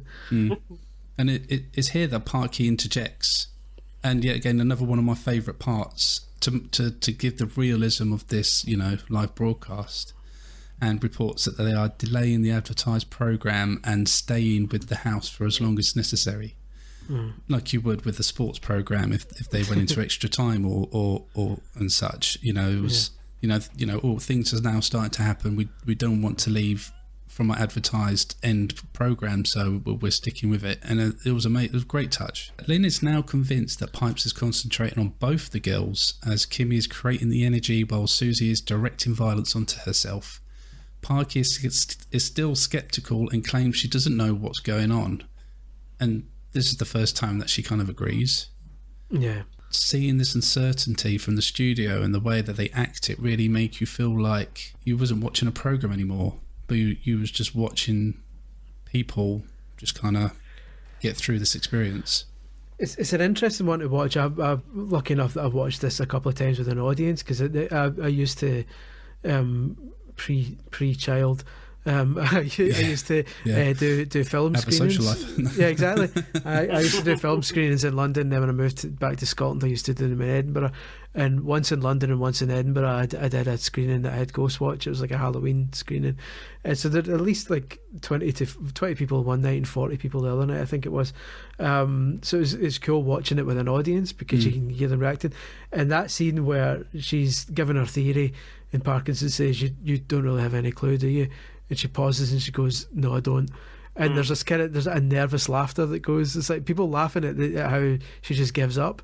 But it's also that kind of nervous laughter. It's like, shit. Like she's the one we've been relying on to tell us what's going on. And if she's got no clue, then we're absolutely stuffed.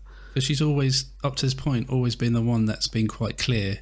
Yeah, she's been the one that's been, every time something weird's happening, she's stopped and said, right, here's what this means. Here's what's going on. Here's what that probably means in the context. And now suddenly she's like, nah, you're on your own, mate. Yeah. Well, back to Smithy, and he has a very important phone call waiting for them from a Mary Christopher. Hello, who am I talking to? Oh, hello. My name's Mary Christopher, and I just wanted to phone and tell you about this. Well, about my mother, really. We were also born and bred, and us children, if we were naughty or couldn't get to sleep, our mum used to say, Mother Seddons will come to get you. It used to scare us rigid. I don't know why she... Parents do some awful and daft things, don't they, Mary? Yeah, well, years later I found out that she really did exist, and she was a baby farmer, like a childminder. She used to take kids in, but she used to kill them, and she'd drown them in the big coppers. And why I'm ringing is she used to live in one of the old terraces in Foxhill by the railway, as it was then, and is now Foxhill Drive, and I'm just sure it's where those poor girls live now. And really, that's all I have to say. I just wanted to make sure you knew. Thanks for your call, Mary. Thanks very much. Smithy is showing some slight concerns for Sarah. We cut back to the house where Kimmy is kicking off, saying she can see pipes, looking like a mum. Parky wants the kids out of the house, and as they head onto the landing, the banging reappears. And it can't be Susie this time, as she is with everyone else. Chris, the cameraman, gives the room a quick scan as he leaves, and we see a figure standing by the curtains. But as he double takes, it disappears. No, I was just going to say that this is that other scene that they pulled off majestically. Yeah. Like, I mean, I'm sure there's obviously some editing in here somewhere, but yeah, it's flawless. It's perfect. It's the perfect scare, and it goes back to the families all, because half of people watching it would have seen it, and half of them wouldn't have.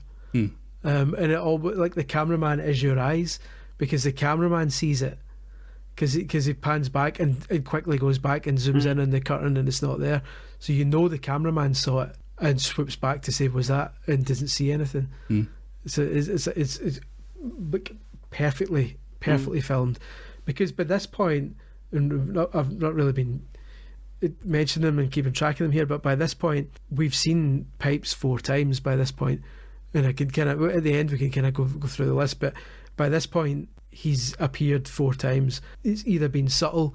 It's been like on the bedroom replay where it's pretty clear there's a person standing there, or it's a bit like his reflection in the door, in the kitchen and stuff like this. But this is the first time there's quite clearly somebody standing there, and it's like Jesus, it's that you feel your heart in your throat. Yeah. Yeah, even now, talking about it now with you guys, and I can get chills. Yeah, it's perfect. Well, back in the studio, and Parky is definitely convinced that the show's over. But Smithy wants a distressed caller to call back, as he believes that what she has to say is very important. But we head back to the house, and the feed is experiencing troubles, and Sarah can't hear the studio. I'm sorry, I can hardly hear you. You can hear what I'm saying. Suzanne's a lot quieter now, but they won't move. They won't listen to me. I think Suzanne's in some kind of a state of shock. What do I do? I can't leave them. I'm sorry, I've got to take this out. It's making a terrible noise. I don't know what's going on. Can you hear this? Smithy? Michael? Dr. Pascoe? There are incredible noises coming from the walls and from the ceiling. Ah! Oh, Jesus. Kimmy? something. Susie.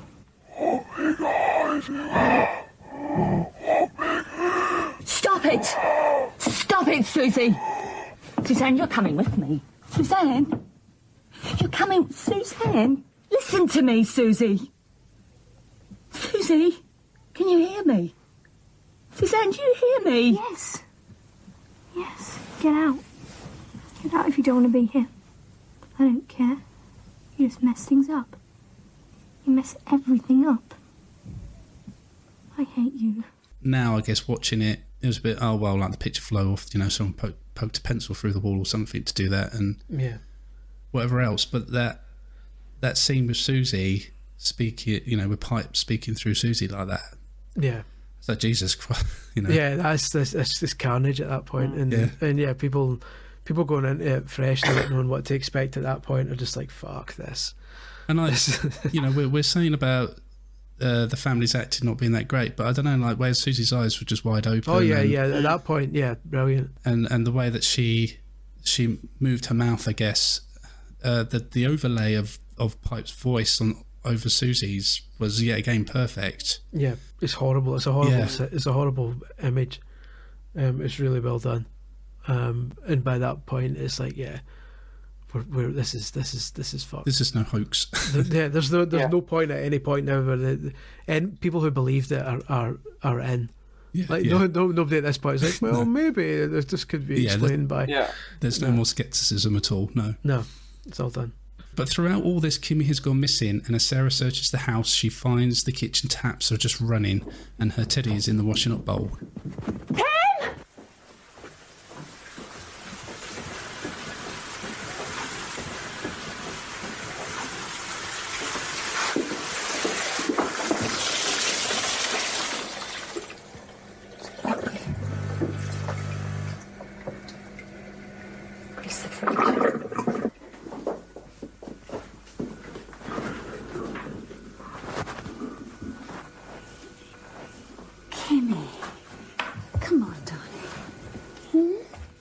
To do it. What? Says he was a bad Bobby. Here were his eyes. Oh. What's that noise? Right, where's it coming from? Look at... It's just like an earthquake.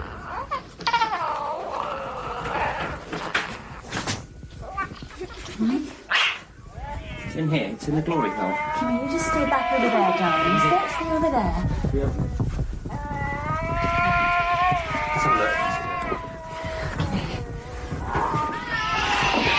Pull this side.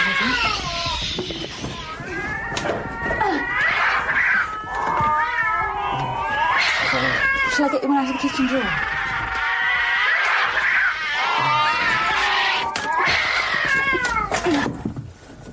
Get this away.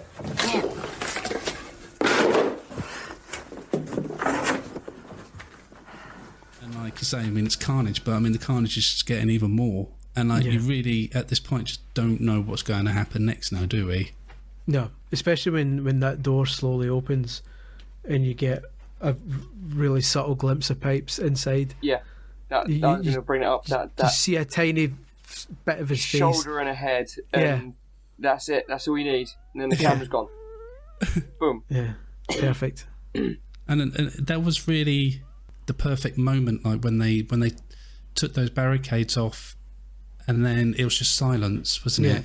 Yeah. Like it was perfect. The idea of the cat noises just stopping. They'd done their job. They'd really put you on edge. And then it was like the silence and that door just opening so slowly. Ever so slowly in silence. And you're like, what the fuck is going to happen? Mike! Oh my God, what's happened? Are you okay? Oh, look. Chris, stay there. I'm going to go and get help, all right? Okay. Just stay there with him. And then we lose the feed to the house. And then in another brilliant touch, we see the message on the screen telling us that normal transmission will be resumed as soon as possible. It gives the audience time to kind of soak in what they've just seen. Technical difficulties thing is a perfect touch, especially because, but according to the documentary at this point, everyone's phoning that number Yeah, I can imagine. Just going wild. And apparently, according to the behind the scenes stuff, the number was supposed to have a pre-recorded message basically telling people, don't worry, this is fake. If you want to share your own ghost stories, by all means do, but it's just a bit of fun, don't worry about it. But because so many people called it, they basically crashed the lines, so everyone was phoning up and getting like an engaged tone and thinking, oh no, that's done. what you would get back then. It's like trying to call comic relief at the time, wasn't it? Exactly. You know, so many people are trying to phone, you get an engaged tone. And the fact you're seeing like the studio, like the shit going down, and you're trying to call in the studio to see what's going on, and the studio is not responding, you think, oh no. It's just, it actually made the situation worse, like, purely by accident. To have the stuff happening in the studio, like the wind picking up and things crashing and lights going, that was at a point where it's just like, this is a Abrahams and Zucker movie now. It just took me out of it. I would have bought that had it not been for Parkinson being completely still playing it straight. Yeah, like, we've got the wind's picking up now, and we've got. And I'm like, what is going on? Things getting knocked over, you'd be like, this is carnage, we're getting out of here. But Parkinson's still sitting there going, what's going on? It's like, and he's still talking to the camera, like, and the camera's off kilter, and you're like, what? Like, no, Parky, no. Like, it was enthralling, and those glimpses of the entity in the house and the way all the unexplained things are happening was just so pinpointly, accurately executed. And up until that point, I was like, this is really good stuff. Now, if you had the same shit happening to Craig Charles and the production crew instead of the studio, then it would have been more believable, because it's more of an isolated incident. And once it's an isolated incident, no one knows where it is. That's when you get the creepy factor coming in. That's when you're like, whoa, it's isolated. Yeah. But I think, like, what they were trying to go for was the fact that, like, it's in the machine. So if it's in the machine and it can go from the house to the studio, then why can't it go from the studio to our house? Well, it's like they say at the end. It's like he could have, if he'd have gone outside the boundaries of the house and went into Foxhole Drive and started putting the willies up the people standing, so to speak, go back to the glory hole, the people standing outside, that's one thing. But when she says, when the parapsychologist says, this is a seance, he's created a big kind of thing, you realise then at that point that he's taken advantage of the TV studios being there to basically put himself through the cables, essentially, and broadcast himself across the country. So in that sense, it kind of makes sense. But before that revelation, it's just a bit daft. It's until she says, actually, he's coming in through the machine. And then at that point, you're like, I get it. The wind ruined it. Yeah, the wind was the one bit that made me think, oh, come on a minute, that's bollocks. Because even if he was coming through the machine, he wouldn't be able to make that happen. No. Yeah, he'd literally just be wreaking havoc on the machine. He wouldn't be able to knock things over. Yeah, he'd be able to fuck around with some lights and stuff. He can make the light explode like it does at the end, but he couldn't, like, because he's still in the machine. He's overpowering the machine. Talking about it seriously as if we know how ghosts work. Yeah, and that's the inherent problem. But we all know a spectre can produce enough electrical power to overload our light. Yeah, but it won't ruin the live stream, but it will destroy all the lights and all the equipment and all the screens. Yeah, famously. I mean, what they could have done was gone to the National Grid and said, about this time, could you just fluctuate the power to everyone in the UK?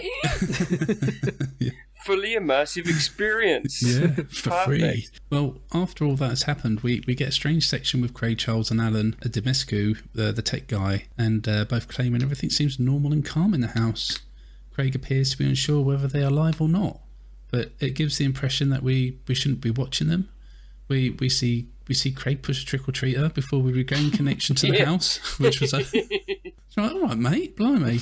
We regain connection to the house and the studio. Smithy still seems shaken by what he's seen, but he has another call waiting for Lynn and Parky. Hello, your name is? I don't want to give my name, but I think I have some information for you about the history of the house.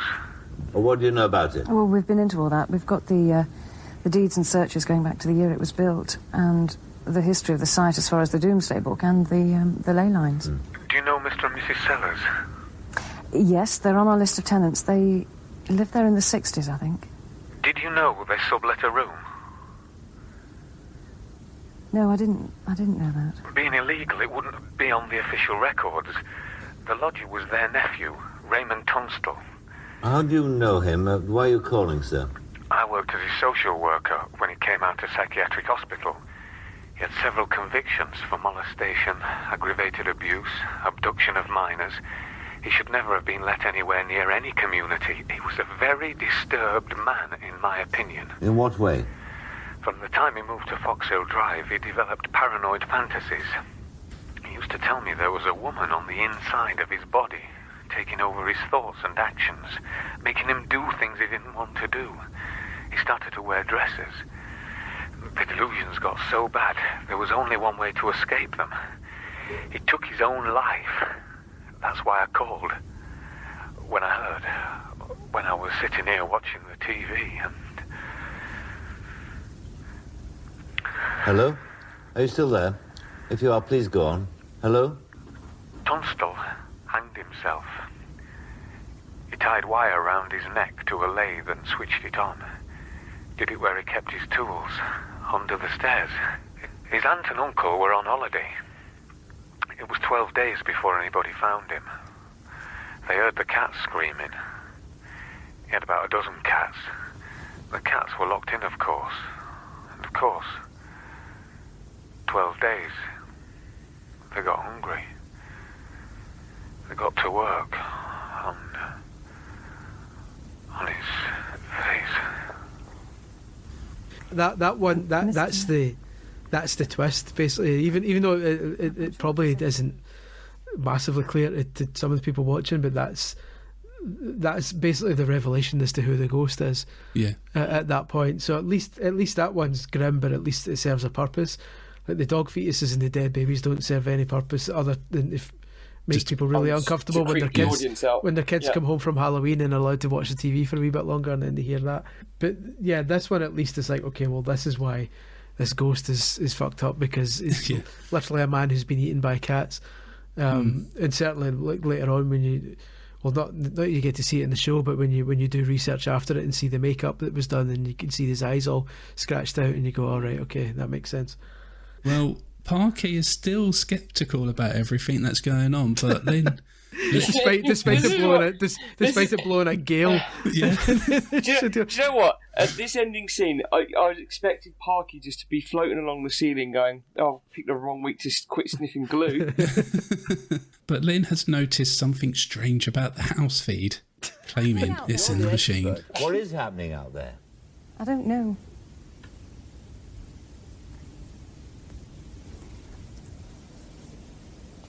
Jeez. What is it? Doctor, what's wrong? What's the matter? It's in the machine. What? Well, look at the picture. Where? On the wall. The picture on the wall. What about the picture on the wall? It's still there. We cut back to the house for the terrible scream and repeated video slowdown and fuzziness. But what is?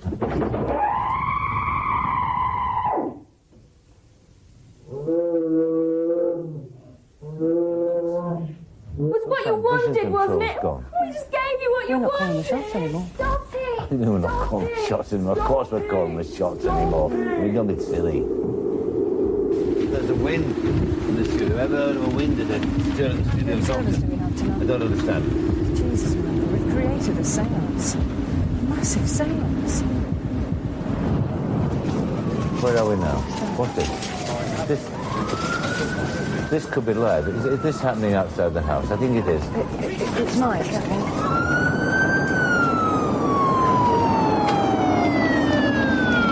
We've got to assume this is live, actually happening.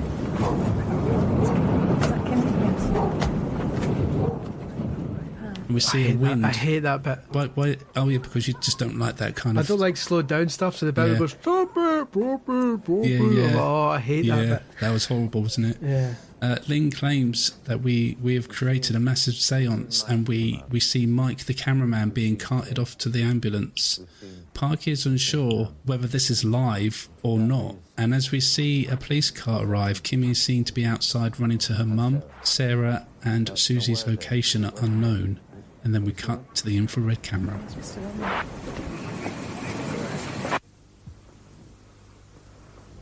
What are these shapes?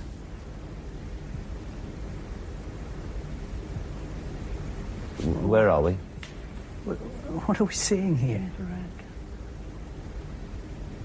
Who's that? Susie? It's Sarah. Is it? Susie, are you there? Can she hear us? Chris? Down here.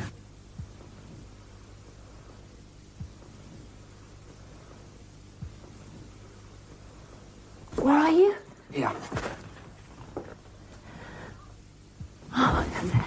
Can you see if you can see her in that room? Hold on. No, she's not down here. I know, Chris. Have you still got your lighter? Yeah. Good. There we are.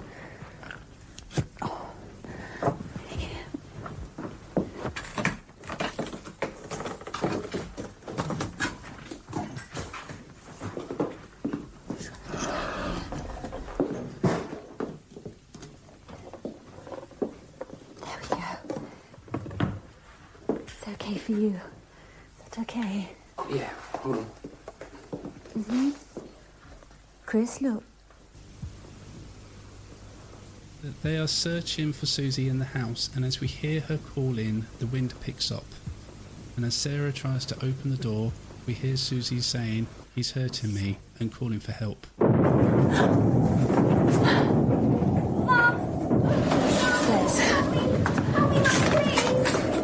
It's okay, Susie. We're here. Where are you? Mum, help! Help! She's downstairs in the glory. Chris, are you all right? Yeah. Help, please get away! It's all right, Susie. Susie? I can't open the door. It's blocked. Susie? You've got to push it from the inside. It's hurting me. Come on. It's no good. Get off me! Susie? It's okay now. No one's going to hurt you. You're safe. Sarah? Sarah? We cut back to the studio, and it's all kicking off here too. The whole studio's been evacuated, and as it blacks out, we see a very concerned Smithy trying to find out if Sarah's okay.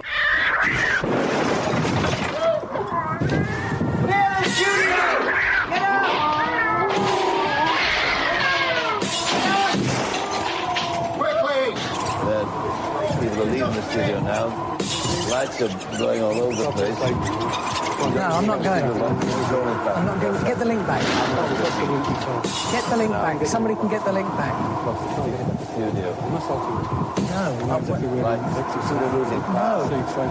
When you assure me that my wife is safe, we have got an emergency generator. Whether or not we should bring it in, I don't know. I'm not going. Studio's completely dark. Just blackness now. All the lights have failed. The power's gone off. We've got some lights in the studio.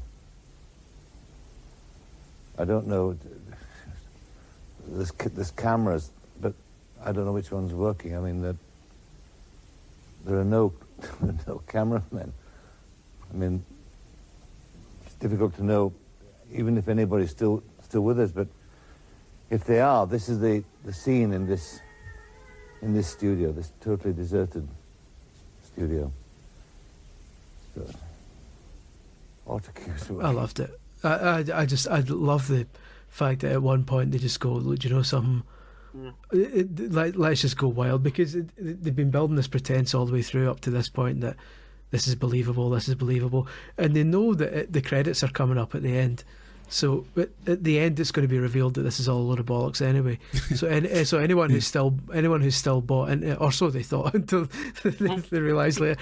But up until this point, some people will still be sold on it, and they've obviously think, okay, let's just continue to get more and more ridiculous until either people who are still sold on it are just left scarred for life, or that the people who are still sceptical will finally go, okay, this is bollocks, and just enjoy the ride.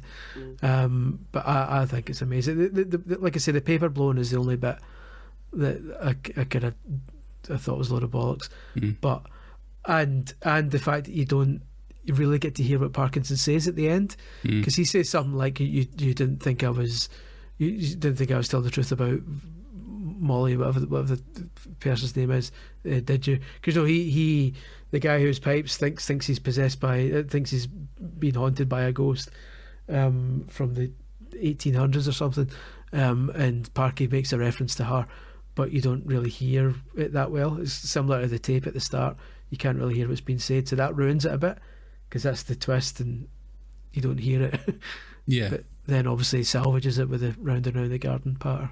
Yeah, I mean, I thought the ending was very effective, and the culmination of all the build-up that we've seen to this point, and the infrared camera, we could only see them in this like weird balls of heat, was really effective, and it only added to the suspense, I guess, because you couldn't really see what was going on that well.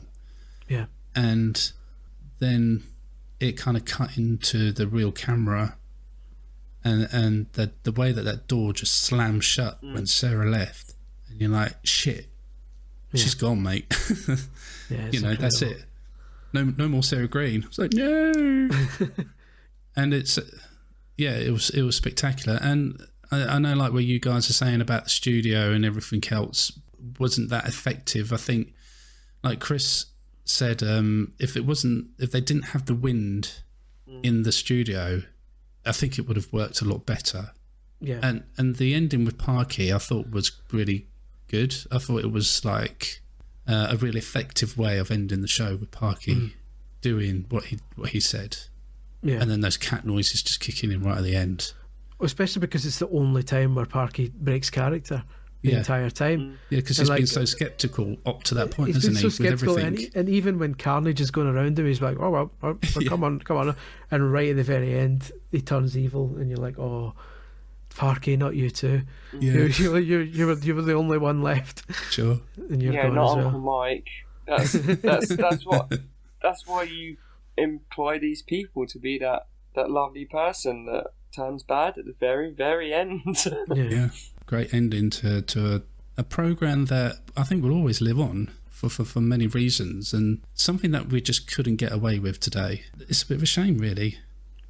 The only thing that's come close, and again, like I mentioned earlier, was the live Inside Number 9, because they were very clever with it, because they knew that they were basically attempting to do Ghostwatch in a totally different world with a different situation. And there's a bit where they're sitting in the dressing room after the rehearsal, or after the live show basically goes wrong. So when the technical issues start, they go back to the dressing room, and the camera cuts to them in the dressing room talking and saying, well, that's fucked. And they're switching channels on the TV to see to watch what's on the telly, and it's actually what was on the TV at the time. If you were to switch channels at the time, you would see the same thing. So it's proven that it's live. They're watching live TV with you. And at one point, one of them says, I'm going to tweet and see if anyone else, and what the feedback was to that. Then he tweets something along the lines, I can't remember what the tweet was, but something like, can you all see this just now? And it appears in his Twitter feed. So like in real life. So they played on the fact that this is a different world. So that's the only way you can do it now, is by integrating like social media and stuff like that. It would be impossible to pre-record it like they did with Ghostwatch and assume that everyone's going to watch it and buy it, and not instantly jump on Twitter and say, this is bollocks, isn't it? It just can't be done anymore. No. The only positive from it, though, is that one thing we can do now, which we couldn't do then, is study it now and go online and have everyone's got their theories and all that stuff. I don't know if you've looked much into the different sightings of Pipes, because he appears 8 times in it. I don't know if you've like done like a count of the times he appears as you've been watching it at any point. I didn't, to be honest. Actually, I watched it back twice in the last week. I'll talk you through the 8, and there's one that nobody ever sees, and is my favourite part of the movie now, because any time I've watched it with someone, I'll say I'll be a big massive nerd and kind of chuckle and go, oh, how many times did you see Pipes? In fact, I'll do it with you just now, with both of you, although you might have researched this and I'll look like an idiot. But can you count between you the number of times that you saw Pipes during the show? Personally, when I was watching it, I only counted 4. Right. So basically, there's 8, right? So the obvious one is the appearing in the bedroom when they replay the bedroom. That's the first time you see him, and that's obvious. The body's he's standing there, and you're supposed to see him.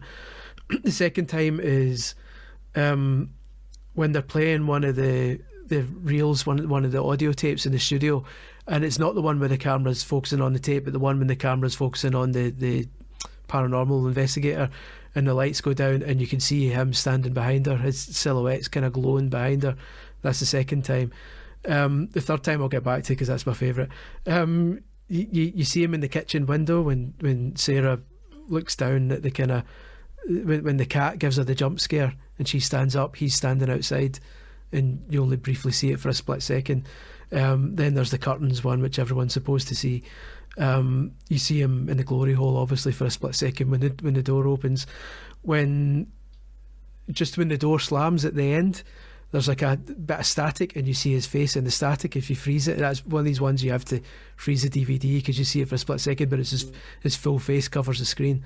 And then when the light explodes in the studio, he's standing up on the gantry kind of thing, like looking over everything. But my favourite one is when Craig Charles goes to talk to the woman in the park about the dog fetuses and stuff like that, and you're like, fucking hell, that's a bit much. As he's walking back towards the house, he walks past the crowd of people, because obviously all the people have come to watch the show, and as he walks past the crowd of people, at one point the light kind of just shines on Pipes standing in the crowd, and just kind of like standing in amongst them, and you can see his face clear as anything with the eyes scooped out and everything, and it just is really subtle, but as it goes past you see him, and nobody ever sees it until you rewind it back and pause it, and you show them that Pipes was standing there. And it's one of those ones, it's amazing, because you get an extra shock at the end. It's like a wee bonus fright at the end, because you get a shiver when you see it. But yeah, it's my favourite. It's my favourite kind of bonus and finally at the end, just to show to people when I'm watching it with them, because they go, oh fuck. That's fascinating. I never picked up on that. Until now, I didn't even know he was visible on the gantry in the studio either. I didn't notice that. Yeah, and again, it's the sort of thing, once you know it, I think it's because once years ago I was on like forums where people were pointing out, like arguing over, say, is he in the mirror here? And someone saying, no, that's not a one. And there's ones that aren't him, but people argue are him, and people are arguing back and forth. But there's some that blatantly are, and it's one of those ones that once you see it, you can't unsee it. But it's incredible. But I'm looking forward to the Blu-rays turning up. I think the Blu-ray's out on Halloween to kind of watch it through again and see this in even higher quality. That one on Gantry is so faint. No wonder I missed it. Yeah. And it's because and he's partly hidden because the light's exploding at the same time. Yeah, right. The light explodes, and as the light kind of dims again, he's standing there at that point. So if you know where to look, you see it, but everyone's too busy looking at the light exploding. Sure. But yeah, that's my favourite kind of bonus bit, is after watching it, saying to people how many times did you see him, because it becomes a kind of trivia game at that point. Yeah, it's amazing. Yeah, I didn't see half of those. The one in the park is just terrifying when you show it back to people and they don't realise it. And I don't know if that's just like subconsciously. Deliberately a device to. I don't know if they just fucked up and he wasn't as visible as he could have been, or if it was deliberately just subconsciously to put it unease in people's minds, and make them think they saw something when they hadn't. Because they do that in The Shining a lot. There's Kubrick put in a load of stuff that isn't obviously weird, but your brain just somehow subconsciously tells you that it's weird. Like when they go to the bit in The Shining when they meet with the hotel manager, and he's got a window behind him. But earlier in the scene, you see them walking behind his room, so he shouldn't have a window, like to the outside. And they look kind of weird stuff like that. So I don't know if that was deliberately just kind of planted in there just to mess with your head.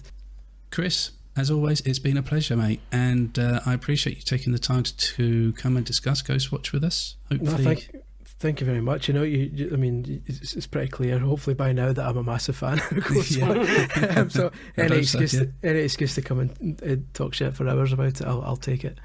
Awesome stuff, yeah. Hopefully you will maybe return to the pod one day to talk about maybe video games this time. God, I mean, I'm a bit rusty on that, but I'll give it a go. Yeah. Might be able to drag some knowledge out of you somewhere. But in the meantime, please, can you tell the good people where they can find yourself and your work? Yes. Apologies, because I do a lot of shit. But you can find me on Twitter at Scully1888. I'm the features editor on V.G.C, video games website. I've got my own site, tiredoldhack.com. I've got my own horror and B-movie site, thatwasabitmental.com, which is making a comeback in December. And I write books, video game encyclopedias. So there's NES, SNES, N64 and Mega Drive are out just now, and I'm working on a Dreamcast one. And every now and then I get to sleep sometimes. Well, I mean, I own all of your encyclopedias, and I can definitely confirm that they are very well written and lovely resources if you ever need to know about a certain game for a certain system. Thank you very much. Then yeah, they're a wonderful book to have just for a flick through, really, and for that reason as well. So yeah, definitely go and check them out. Cheers. If you haven't done so already. That's it.